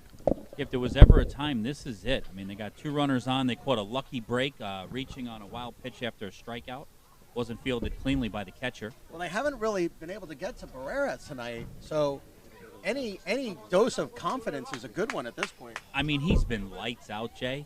I mean, just the fact, the little crack in the door here, maybe. Let's see if they can take advantage of it. That was actually my mistake there. So first base was occupied and the runner's out because of that. But they still have a runner in scoring position at second base. Let's see if they can take advantage. And it's sliced foul down the right field line. Foul and out of play.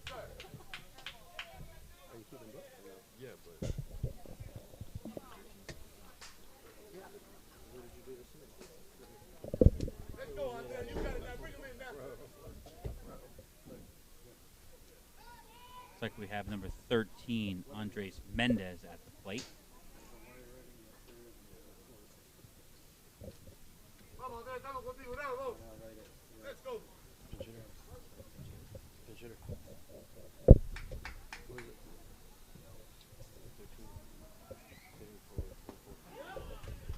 Yes, Pitch he did. there. Yes, he did. goes. He checks with the umpire, and he went across. Couldn't hold up on that low breaking ball. Looks like a pinch hitter, guys. Yes, number 13, Mr. Andres Mendez. Mendez calls for time. How you take away that curveball, Andres? Take away.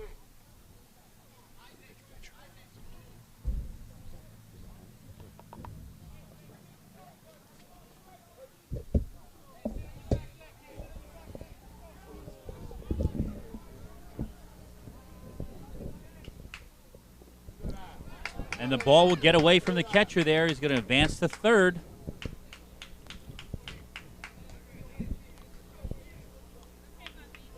Great job by Hialeah to get that runner over to third base. Sorry, Jerry. It really feels like Hialeah has to get this runner in from third, don't you think? Definitely. This is a crucial moment for them. They got to have a little confidence going to the next couple innings when their time is running out on this game to try to come back and at least tie it up.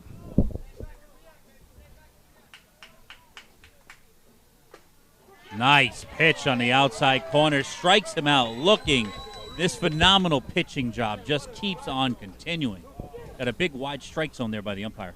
Yeah, that was a nasty pitch, but I think it might have been an inch or two off the plate, but the home plate umpire gave him the benefit of the doubt there. So another great job by the Lions pitching. Yeah, Berea's been around the zone all day, so you can't blame the ump for giving him a generous call there. That's 7 strikeouts on the night, too. You know, these kids are smart because they know the umpire's got a big strike zone, so they're going to work it. They're going to hit those corners and get those outs. Absolutely.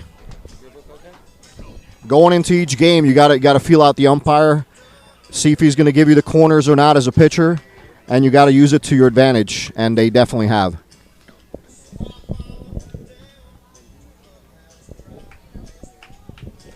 So going to the top of the fifth, it's going right now. It's 4-0 still in favor of the hometown Lions.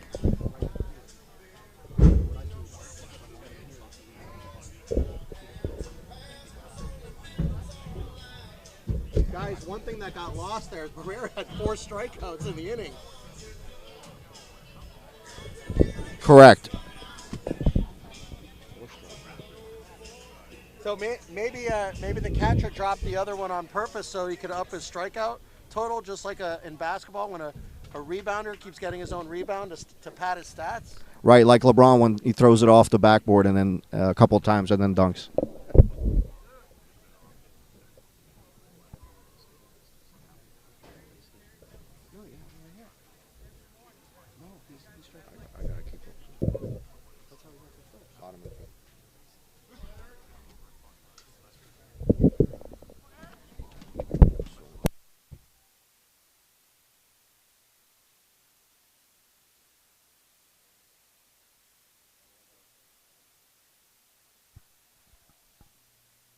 All right, here we go to the bottom of the fifth here. Home team leading 4-0.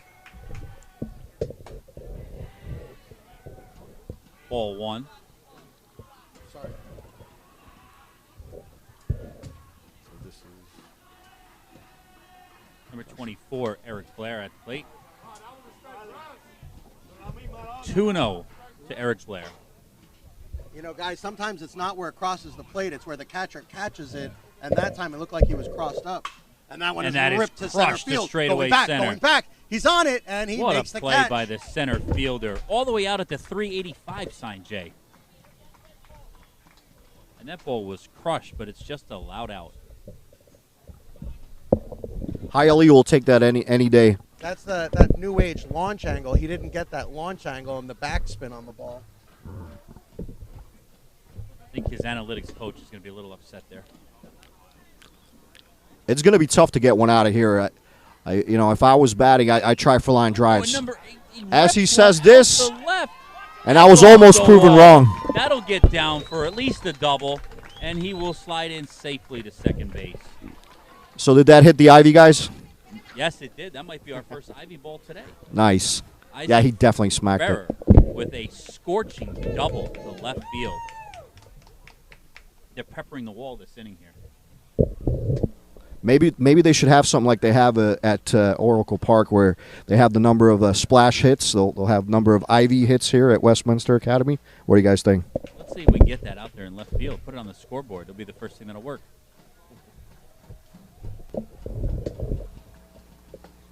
We have number 8, David Quintero, coming up to bat with a runner in scoring position. Again, we're here in the bottom of the 5th with the home team Lions leading 4-0. This is a crucial time for Hialeah not to give up any more runs. Yeah, Hialeah really needs to shut the door here. They cannot afford to fall any further behind.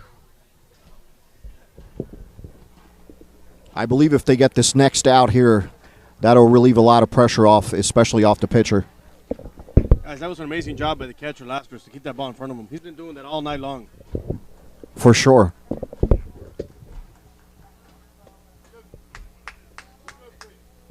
A throw down to second. He gets back in safely. We saw his athletic ability there on that last throw over to second, and he definitely has a gun. He got there in probably less than 2 seconds, would you say, Jerry? Yeah, that was pretty nice. He got it out there pretty quick. Hey, Jay, no hidden ball trick there. Well, the hidden ball trick has been used several times in our last few games. As a matter of fact, in our last game at Marlins Park, the first baseman on 3 different occasions tried the old UM play where he runs into right field in hopes that the runner at first leaves his post. And Quintero backs out. He's back into the pitch now. He's at the plate.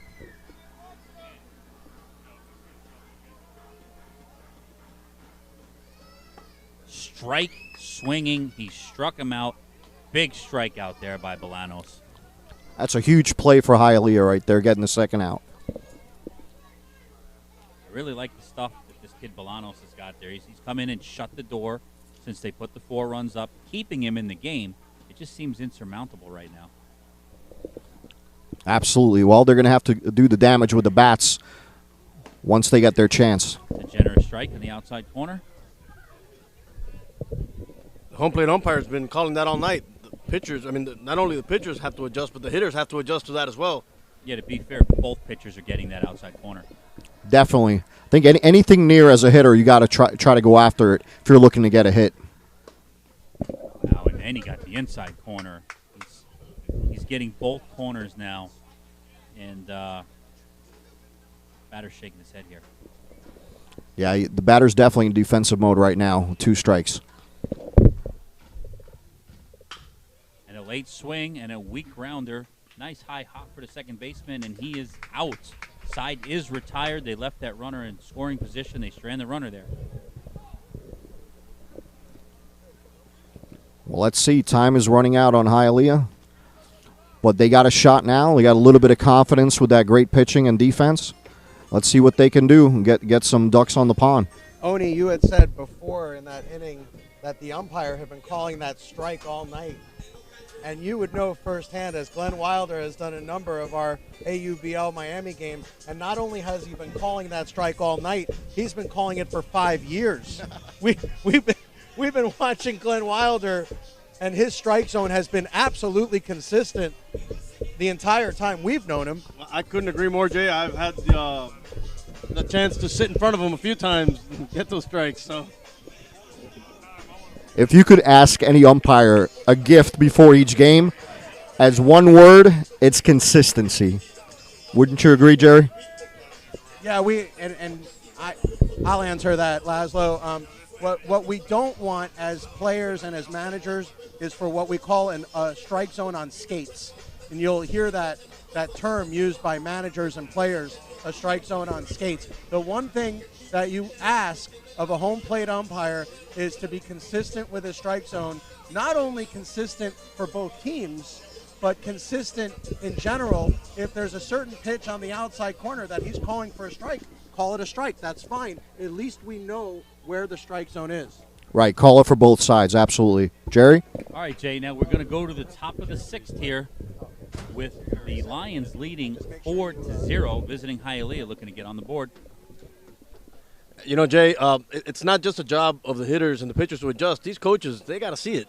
So they got to be telling their hitters, hey, if it's close, swing. If it's close, swing. They got about a 20-inch strike zone, so, you know, don't let it go by. That is definitely accurate.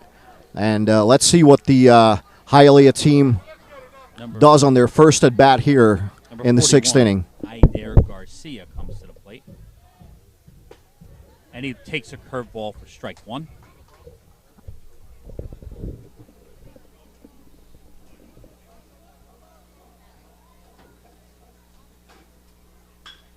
Garcia flares one down the right field line. It is foul. Take the lead now. 1 ball and 1 strike.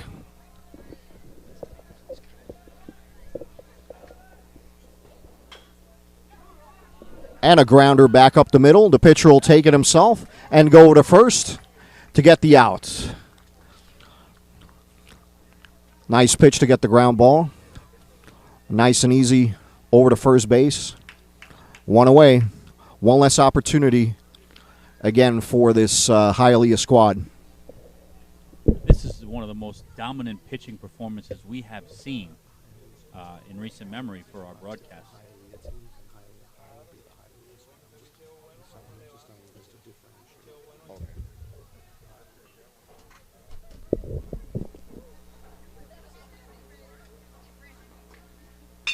Carlos Castilla rips one up the middle for a base hit.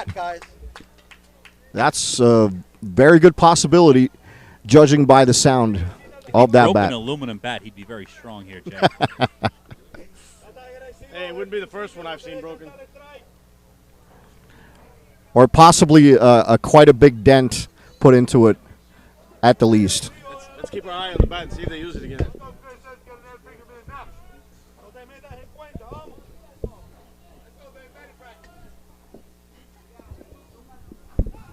Christopher Mendez is at the plate now.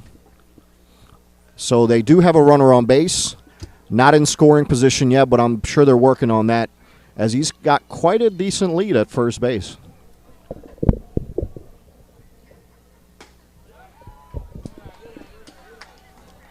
That's just off the plate. 1 ball, no strikes. As you said, Hialeah's running out of outs, and I don't see that runner at first base too aggressive over there. Yeah, the pitcher's trying to keep him close as a throw over. We'll just get him to walk right back. 1 ball, no strikes. The runner goes. And the throw over from the catcher way high, and he's going to be safe as he slides in, but didn't have a shot at him there as he tried to overthrow. Now they do have a runner in scoring position with 1 out. Let's go back all the way back. I got my steal sign from over here. Let's go all the way back to the first inning where they got the runner on and he was dancing around on first base. They tried to rattle him. After that first inning, he's just completely shut him down. So keeping runners off base has been the key. Let's see how Barrera does here in the top of the 6th. George Gonzalez is at the plate. Oh, I apologize. Christopher Mendez still at the plate.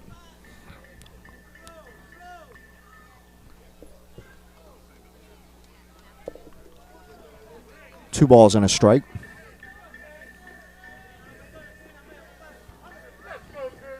Definitely hitter's count here for Christopher. Let's see. That's in their first strike.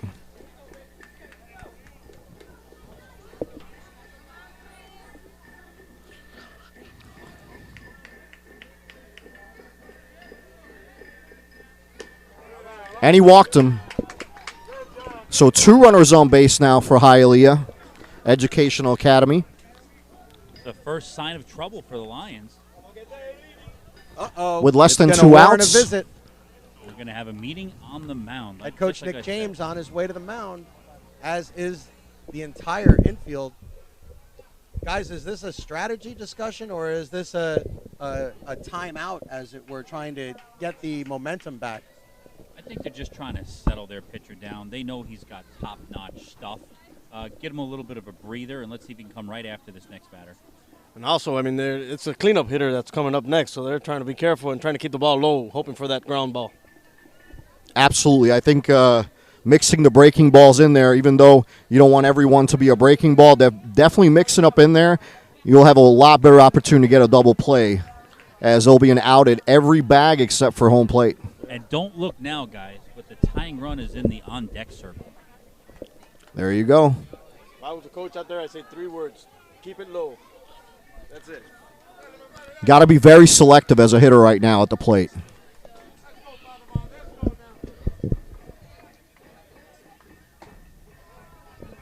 That one's outside for ball 1. As now I can say that George Gonzalez is at the plate. Struck out twice so far. It's going to be trouble. Oh. What a diving play up and over to first, and he got him. The huge play. What a play by the second baseman. Got that replay. That George Gonzalez is at the plate. That was a tremendous play by the Emilio's Lions' on second that one. baseman. He's got the replay, and here it comes. Even though they didn't get 2, that was a crucial second Well, out. you can see, range to his left, made a diving play, a beautiful play, and he got him. He made the diving play, and then he popped up right away and made a strong throw to get him. Good balance. Absolutely. It's one thing to make that grab, but you also got to throw immediately. He didn't have a lot of time there, and he did the best with what he could. Now Anthony Iglesias at the plate for Hialeah Educational. Guys, only 1 out here, so a lot of opportunities. Excuse me. 2 outs, and now the ball gets past the catcher. He scores. Hialeah Educational Academy. It is Carlo- now 4-1. Carlos Castillo comes across the plate. Guys, only 1 We'll out call that a here, wild so pitch. Here's the replay. And now this is the first time that we've been able to see some signs of possibly fatigue, or maybe is this the end of the line for the Lions pitcher, you think, Jerry? Well, let's take a look. He's got 2 outs here. If he can bear down and get this batter, we can bring it to the 7th. He's just got to look at this one batter here. I got to tell you guys, that 1 run can be enormous right now. Especially as the run number 2 could be at third base right now. And there's a ground ball to second base. It should be Up a and routine over to play. first. That'll do it. And that'll do it. But Hialeah Educational does pick up an important run.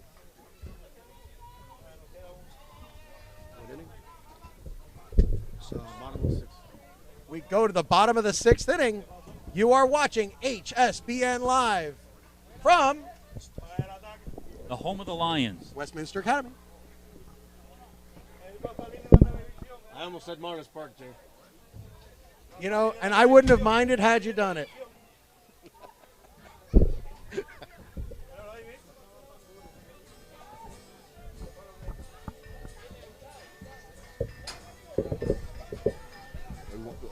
Did you already end the inning? Okay.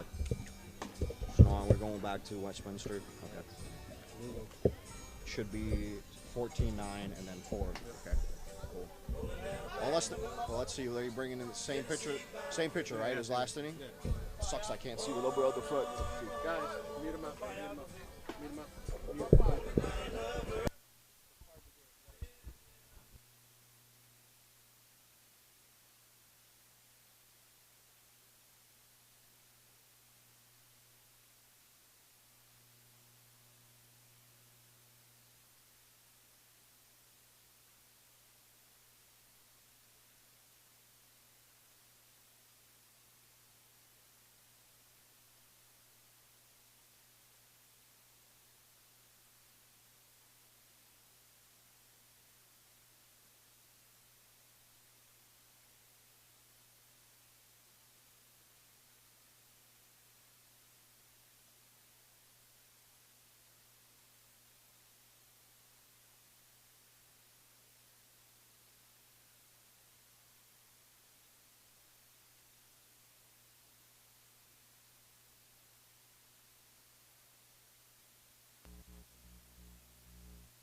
Well, our video might be down for now.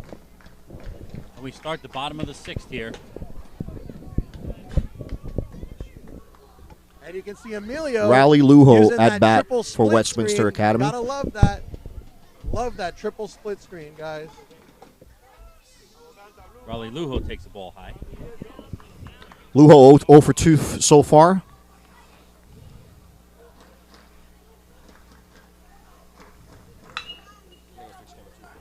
Smacks one to shortstop, over to first base. Nice throw and gets his runner for the first out of the inning. And Hialeah Educational Academy starting out the inning just the way they wanted to. 1 pitch, 1 out. We can't let it go unmentioned. That was a really nice play by the shortstop. He read that hop perfectly, got himself in a good position to get the hop, and made a strong throw to get the runner. Definitely. There was not a lot of time left, and he made great use of it.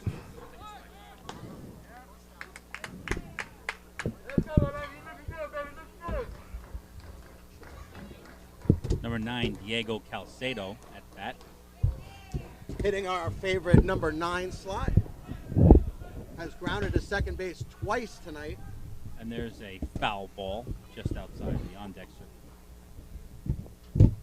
Jay, number 9, hitting number 9. How about that?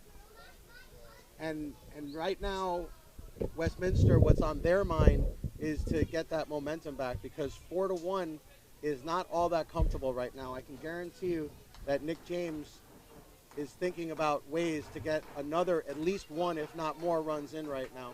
I know he's not satisfied, especially with the game that Barrera's thrown tonight.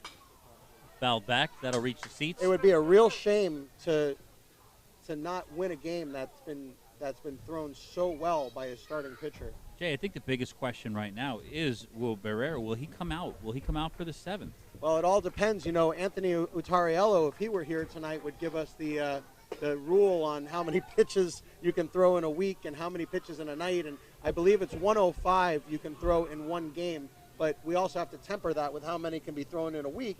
And then they're going to want Barrera to be able to come back and, you know, either start or close another game for Westminster. Yeah, and as you can see with the records here, they're both 3-1 inside the district. So this is like a big game here. Put some separation between the two teams. It couldn't be any bigger, Jerry. You're absolutely right. This game could dictate positioning for playoffs. 4-1 sounds a lot better than 3-2, Jay. You're not kidding there, Jerry. That is a huge difference. It's like when you're at bat and the count is 1-1. A huge difference between 2-1 and 1-2. The same exact principle. That one just missed. I'll tell you guys, the reason he's missing is not because of the pitches. It's because he's crossing up the catcher. The catcher is not catching these in a comfortable position. Oni, you can speak to that as a catcher. I'm actually, I was looking at the catcher. Look where he's setting up. He keeps setting up outside because he knows he's been getting that call all day. So, pitcher's been trying to hit that right spot up the middle, and that's going to be a base hit. Caicero, the number 9 hitter, gets a 1-out single. And Westminster's back in business. I would wager with any of you guys that he will be off with the first or second pitcher. Yeah, they like to keep the pressure on the lines. We've seen that all night long. They only had the one big inning, but they like to put pressure on the pitcher and the catcher. I'm not betting against you, Jay. Big lead over there. He's got the Willie Mays Hayes gloves in the hands right now. And as that was the pitch to go on. Turn the batting order over to the top of the order. We got number 4, Diego Mendoza, who hit a massive double in the 3rd inning and scored. That inning, that 3rd inning, was Westminster's only run production this game so far. And I'm already wrong, as the first 2 pitches, no attempt at a steal. So, Oni, you would have won that bet had you taken it. Yeah, bat's not over yet. Well, but yeah, you're right. I would have. I guess it was my reputation. You see the catcher setting up. Way up and out. He keeps setting up outside, so he's been trying to hit those spots, and that's where he's missing. But I think in those other at-bats, Oni, the problem the catcher was having is he was getting crossed up, not just in location, but maybe in pitch type as well. 2-1. Way outside. Maybe that's why he's not running, Jay. They're looking for a walk here. 3-1 count. They're keeping him put at first base. Coach James giving him the swing away sign at third base. I think you're right. I think they don't want to give up the out. They don't want to risk it. Huge lead at first. Outside. Yeah. Outside corner, I should say. Outside corner, and Was they that a pulled pity strike? Diego Mendoza. He was halfway down the line at first, Jay. He was 100% sure. Oh, and one of the fans just told Glenn he should be ashamed of himself. I don't know if I'd go that far. And that one ripped to right field, going back. They're going to wish That they is walked him crushed. as it's off the wall. Rounding second and on his way to third. The ball comes back into the infield. It'll go as a stand-up double. Do we got an Ivy touch there? Should've Anyone let- see it? Should have let me walk, guys. One hop to the Ivy. Yeah, I check that ball. thought I heard a should have let me walk, guys, on the way to first base there. There was a little anger in that swing, Jay. Rightfully so. His second double of the evening. Looks like he's coming out for a pinch runner. Is that number 19? I think it's 10. It looks like Aiden Hernandez, number 10. So Hernandez will be the pinch runner. You know, Oni, when's the last time you saw a leadoff hitter get ran for? Usually, the leadoff hitter is one of the fastest guys on your team. Yeah, I can't say I've seen that very often, but I guess there must be a reason for it. We're about to find out, I'm guessing. Well, Laszlo, are they going to walk him here? There's a strong possibility. It's better for the defense if you pull the infield in. There's only one out. So Yeah, you got two and end the inning. But then if you walk him, you're asking to pitch to the number 3 hitter? What a situation this is. Right, like they said, even though baseball's the toughest sport, right? So you go 333, you're batting 1 for 3, you're still getting out 2 out of 3 times. And now a meeting between Willie Baez and Glenn Wilder. Maybe some housekeeping going on here. It doesn't look like an argument. I say bring in the infield and pitch to him, Jay.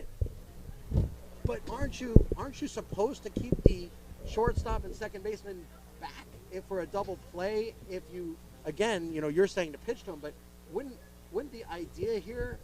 You can't give up a run if you and if nobody you on first. and only if you bring the infield in here, you could be asking for a crooked number again, which is how they got in trouble back in the third inning, was bringing the infield in, and then that base hit, which would have been an out, got through. That's a good point, Jay. Going back to that big crooked number they put on that 4 spot, that was part of the problem. They brought the infield in a little too early, and your batting average raised about 100 points Tony's there. right, though. Look, they are bringing in the infield, but Willie Baez, once again, stopping play. Is this a little gamesmanship, guys? I think he's asking, well, he might have a point here because Nick James now coming in for a conference. They're asking if that runner at second is a legal runner at second base. Glenn Wilder now asking the question of Nick James. Oh, this is getting interesting here. Now let's say that he's not a legit runner. Would that be an out? No, I think they just replace him. Because just the same rules as we have in AUBL Miami, they would just replace the runner, and I guess the runner is legit. They're gonna pitch to him. And Oni, you're right, but I got to tell you, I'm having feelings about this. Let's see how it plays out. I'm having all sorts of feelings about this. Let's see how it plays out. I say pitch low, get a ground ball, and let's see. That one's low. Oh, Oni, maybe it's the UIBB. Uh-oh, yep. It might be the old intentional walk. Maybe 4 curveballs in the pitching dirt. around, yeah, they're pitching around them. The 4 curveballs in the dirt at bat. I guarantee you won't see a fastball down the middle. There's the curveball again. That one wasn't in the dirt, though. That was good enough to hit. I think they're really coming after him lefty on lefty. I mean, Well, with right a on 2-0 righty on count, righty, they got to sorry. be really careful here, Jerry. Let's see what he's got. Nope. Maybe you're right, He's Jay. been missing low 3 times. That one was clearly dirt.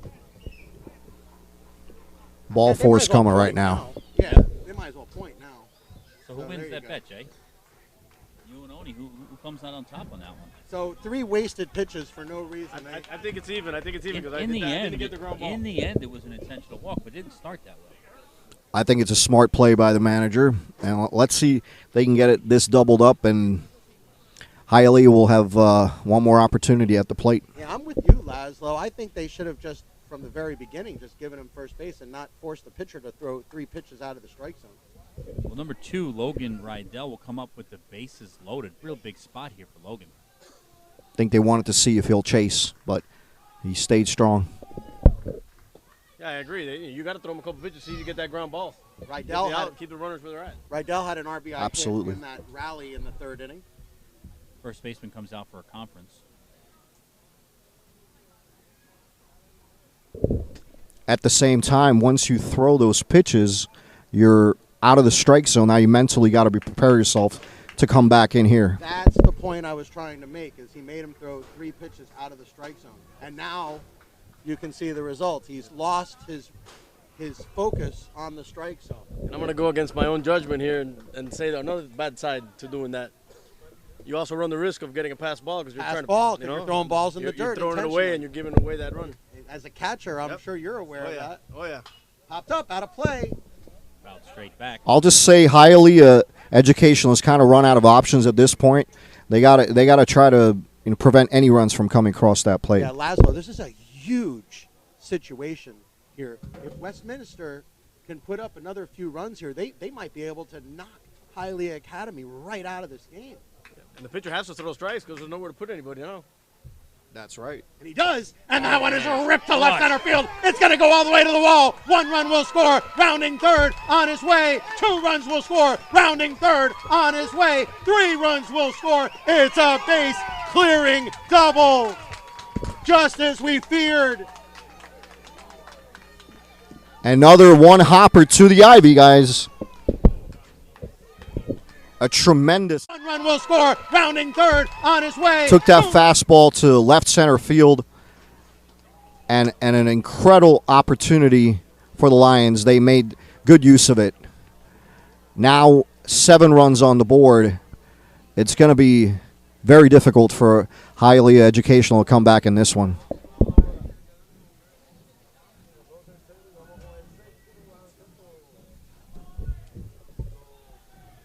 That may have been the knockout punch. It really looks like it, Jay. Emilio's fixed our scoreboard. It is 7-1. And now when we do our outs versus runs needed comparison, it's not looking great right now, guys. 3 outs left. 6 runs needed. A minimum of 6 runs needed. We're not done yet, Jay. And that's true. Yeah, you got another guy 90 feet away. Well, we only have 1 out. And another pitching change. And we'll get the stats on your pitcher momentarily. As soon as we can see the number on his back. Chris Fernandez. Chris Fernandez will be coming in to pitch for Hialeah Educational. We'll get you Chris's Chris's baseball card up on the screen. Here's a good look at Chris Fernandez. So he's pitched 11.1 innings, 1 win, 1 loss, and a 4.94 ERA. Only walked 1 the entire year and struck out 4. So 4-to-1 ratio, that's a good ratio. Absolutely. Well, Fernandez has his hands full here, guys. How would you like to come into a situation you're down by 6 and they're telling you don't let any more runs score? Yeah, he's at a hold situation right now. And that's all you can do is go out there and see what you got. Cool, right? I don't know if the concern at this point is don't let any more runs score. It's more let's get out and get the inning over with. Well, yeah, true. I mean, but, a 6-run game right now may sound out of reach, but, you chip away at it, who knows what can happen. But any more runs is going to be very difficult. No, I never do. I never do, Jay. I never do, but, they want to get out and they want to get the bats in their hands. I heard some resign in your voice there. No, I said let's get the outs, get out of the inning so they can get the bats in their hands. We got number 24, Eric Blair, stepping to the plate. If they get pumped up enough to get 6 runs, they'll get 7 or 8. We have seen it all on these broadcasts, and especially this season. We have seen incredible comebacks. We have seen everything. And if any of our pixie dust is left in our bag, Hialeah Educational may not be done. And he swings at the Although first that pitch, one gets and in the it hole, and that's squeaks going to be a through. base hit. Rounding third and on his way home. Here's the throw home. They're going to try and get him at second, but they will not. They will trade places. It'll be an RBI single. Another crooked number on the board for Westminster. Great shot there by Eric Blair. It's second hit of the game. That is the 8th run to cross the plate here. Jay, what started out as a real defensive battle, well played, quick game, has turned into a blowout, right? You know, in the middle of nowhere, just turned into a blowout, just like that. Westminster has taken control of this game and now leads 8-1. Hialeah Educational, you can see their body language now has changed. And Westminster, you can hear the chants coming out of their dugouts. Sound a little like our softball games, guys. Oh, now going back to that question everybody was asking, are we going to see Barriera coming back to finish it off? I'd say let him finish. If the pitch count allows it, I would say let him finish. Definitely. And for strike 3, he struck him out. And getting back to Barrera, I guess it kind of matters who's on deck, who they're playing, if they want to save him, and do they want to waste him up 7? I mean, I guess it's really the coach's call there. Yeah, I mean, it depends on the pitch count as well, too. So I'm not sure what the rule is on that. Jay, anyone asking about trivia? You never got back. I mean, Well, we got to get it in our quick. trivia man, Chris Metal, has left the building.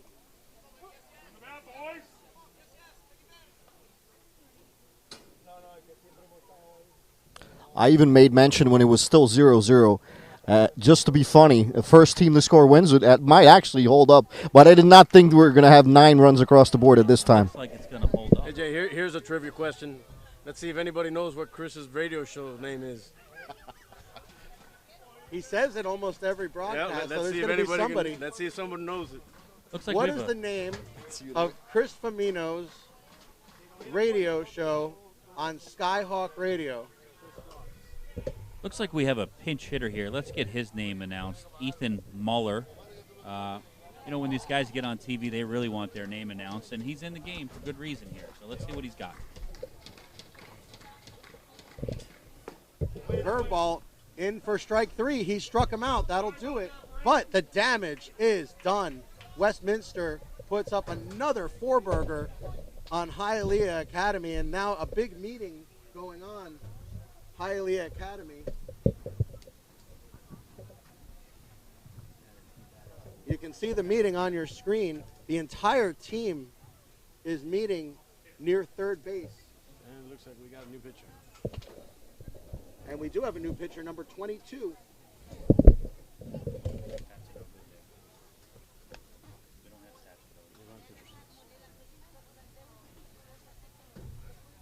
It is Jimmy Week.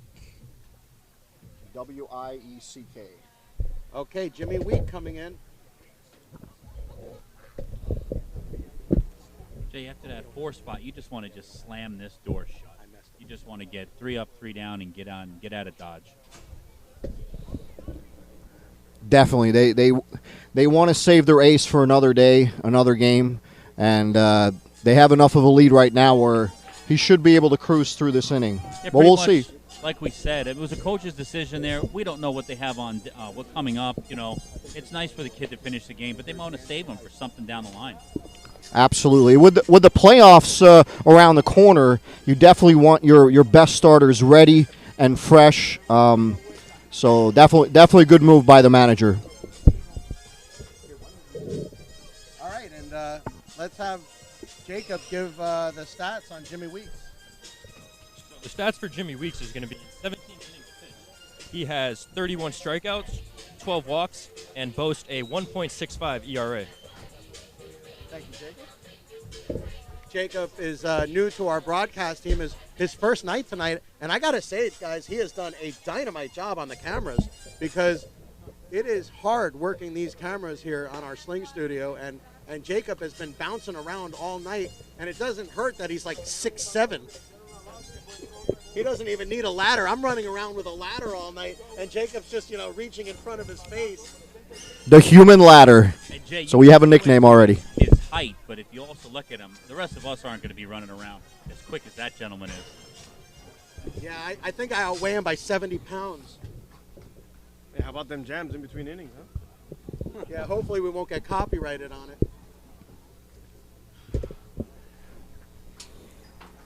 So we're going to the top of the 7th here.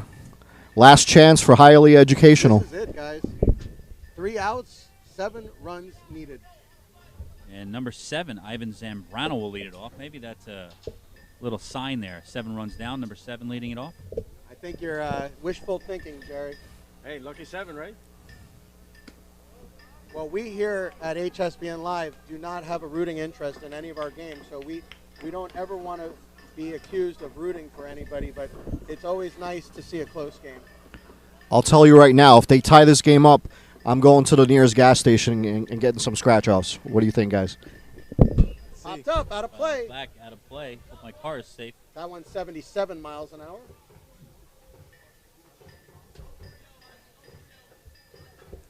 Both teams with good percussion chants. Jay, it might not be too early to be talking about our player of a game. I think we all know who that's going to be. Well, I don't know. I think when we do player of the game, at the end of the game, it's going to be possibly more than one player. Maria has to be in there. You might see 2 or 3 players up there. And we will attempt to do an interview after the game with the winning. And that ball is crushed down the left field line. With the winning coach and players, and that one's down the line, and it's going to be a fair ball. Rounding first, and on his way to second, he will get in easily. Jay, you just never know. That could be the start of something. Lead off Might have double some by pixie dust Zambrano. left. Oni, check my bag. Checking my wallet to see if I have any cash. They only take cash at the gas station for lottery tickets. I'll race you to the gas station. The percussion chant sounding a lot like Miami-Dade College softball games we've been doing. Absolutely. We miss those girls. Those girls are a lot of fun. They're in tune. That's for sure.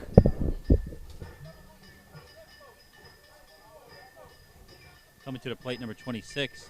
This is Tommy Ramos. That one hit him. And speaking of Miami-Dade, we will be there tomorrow to see the men, and we'll be hanging out with Steve Hertz. Looks like Westminster is making an argument that he was swinging at it. So. Well, now they're gonna ask the field umpire, who is out of position. There is no chance of getting this overturned, guys. Now, if he's at first base, that's a different story. If you have multiple umpires, that's another different story. Yeah. Wait a minute. Oh. No, you know what it is? He had a better angle. He's saying he hit the bat. He's saying it hit the bat. Foul ball. I saw Yeah, the foul ball. I mean, from where we are, it didn't sound like it hit. And the Hialeah faithful There's are definitely not some happy. strong opinions in the crowd here. Guys, that's why they put erasers on pencils. They are not happy here at Hialeah. Boy, Hialeah Educational cannot catch a break.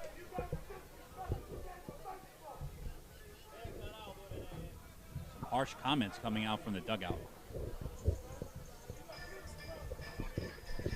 You know, when I had said there was no chance of turning it over, I didn't consider the option of a foul ball in there. I just was looking to see whether a swing, and it's so hard with the umpire at second base. Oni, you see this all the time in AUBL Miami. You don't ever see an overturned swing call when the umpire's at second. I'm very surprised that this was overturned. You never see that. Little But home cooking here. He obviously had a good angle to see that the ball hit the bat. Yeah, nobody better than the home field umpire was in a position to hear what happened.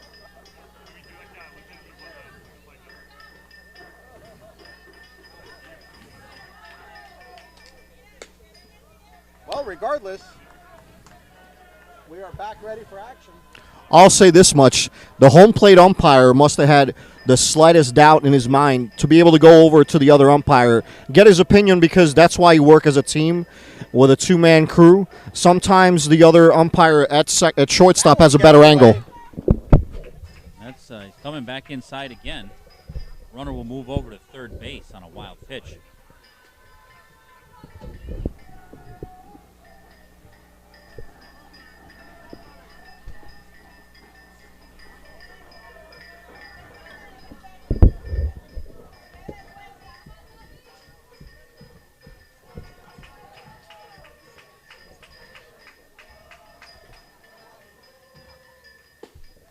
At the knees, but just low.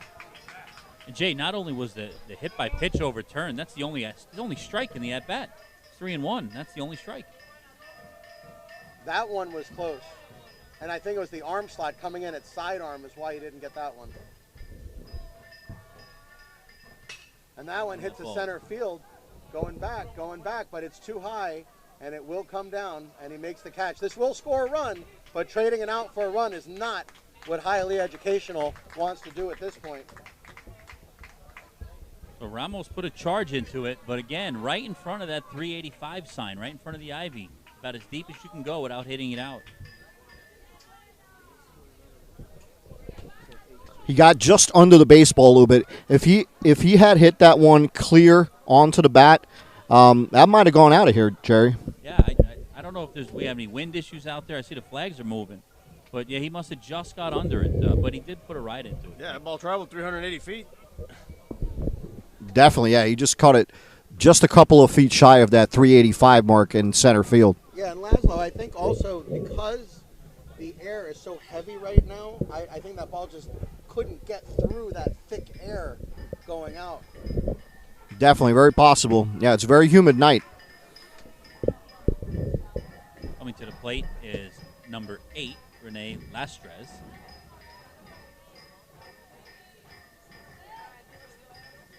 Curveball in for a strike. That's a tough pitch to hit, guys. You got a sidearm pitcher throwing a curveball at you that looks like it's going to hit you. And then it ends up on the other side of the plate for a call strike. There's another one, just missed. Hialeah Educational now down 8-2. We are in the last half of the last inning, the 7th inning. You are watching HSBN Live. It has been all Westminster tonight. 4 runs in the 3rd, 4 runs in the 6th.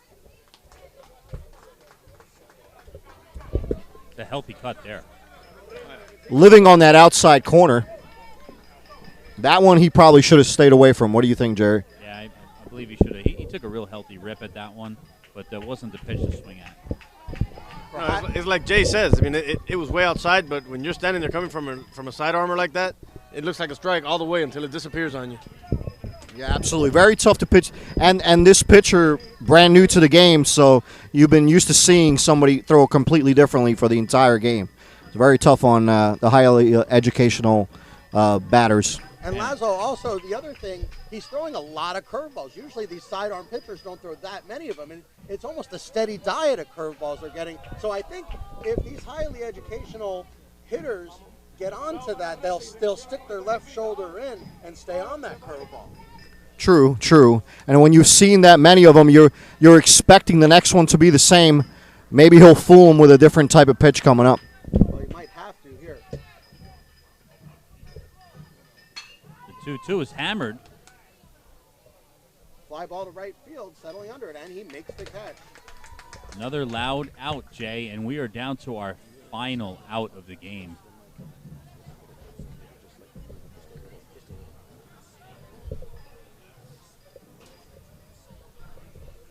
So we got top of the 7th here and 2 outs. Last chance here. 13. Will it be lucky 13 for Hialeah Educational? Andres Mendez comes to the plate. Big swing and a miss. I'm being told by my producer, Emilio, it's starting to drizzle. Not good news for our cameras. I think we'll get this game in, though. We'll see what happens, but we're close to the end. Jay, your forecast was right. I remember we were talking just after 9 o'clock. You said that's when the rains start to come. We are 2 strikes away from getting this over with. I think the rain might have stopped already. There's that fastball. Maybe that's why he hasn't thrown it so much. Trying to be a little too cute with a 6-run lead. You know, I got to say, guys, one of the things that I enjoy most about doing these high school games is watching these young kids come out here and play their hearts out. You know, they're all playing to prove something. They're trying to get that scholarship. They're trying to play good for their fans and their families. And it's such a joy because, you know, us all having played little league ball and high school baseball, some of us. I mean, it's really nice to come out here and watch them play. I mean, I really enjoy this. Definitely. It's an experience I don't think any of us will ever forget. And great job, even by the road team, the Hialeah Educational Squad. They have come over quite a long ways, and I think they put up a good fight, even though a couple innings went against them, pitching wise. But I think they're still a good squad, with a bunch of good hitters, good baseball players. They just got the short end of the stick, so to speak. Yeah, and you bring up a good point there. All their runs came in 2 innings. So, I mean, 8 runs in those 2 innings, and other than that, it's a clean ball game. Well, if you had asked me in the top of the 3rd inning if we would be looking at an 8-2 game, I would have said absolutely no way. Both teams were going toe-to-toe in the middle of the ring, and both teams were looking very good at that time. And Westminster got the lid off the basket and just opened up a can on Hialeah Educational. And the ump flinches. The ump flinches. The crowd on the Lions side thought that was strike 3 and game over. They're getting a little loud at the ump. Here comes the leadoff man, Hialeah Garcia. So, not happy with that call. Like they say, it ain't over until the fat lady sings, and it's not over yet. I haven't heard anybody singing yet. No, they're down to their leadoff hitter here. He's a guy that can probably keep it alive. 0 for 3 on the night. Grounded to 3rd in the 1st. Here's a trivia question. Who is the fat lady, huh? There's a trivia question. That's got to be an opera singer, right? aren't fat ladies opera singers? Runner goes. And clear sign of fielder's indifference. Fielder's indifference, clear sign there. That's very absolutely. In the major leagues, that he probably wouldn't get credit for a steal on that one.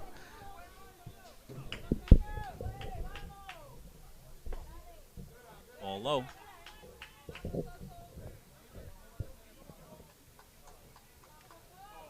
Anybody chime in on the radio show name yet?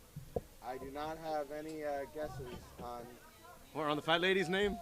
No, on that either. The answer to your first question, the runner goes again. Here's the throw to 3rd. No, there is no throw. Take me out.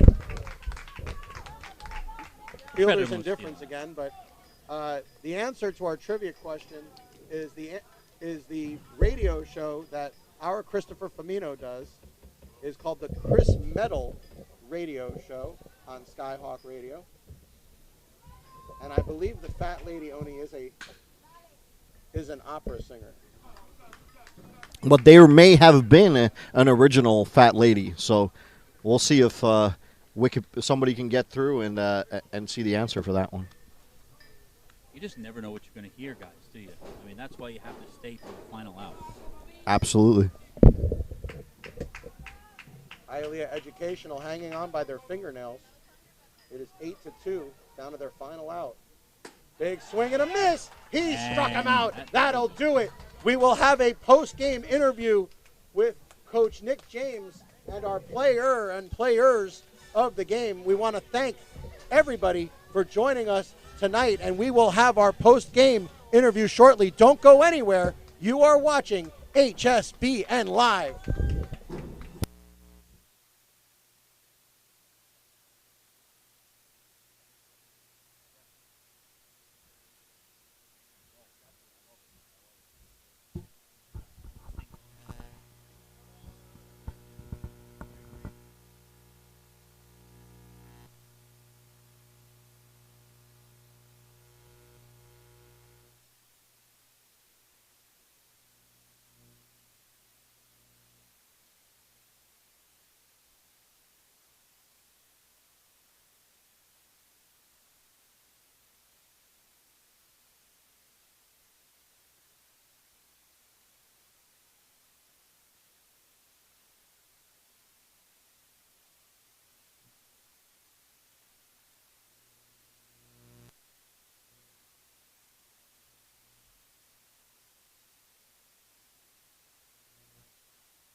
Okay, we are live post-game on HSBN Live. I'm here with Coach Nick James and a whole host of heroes here tonight.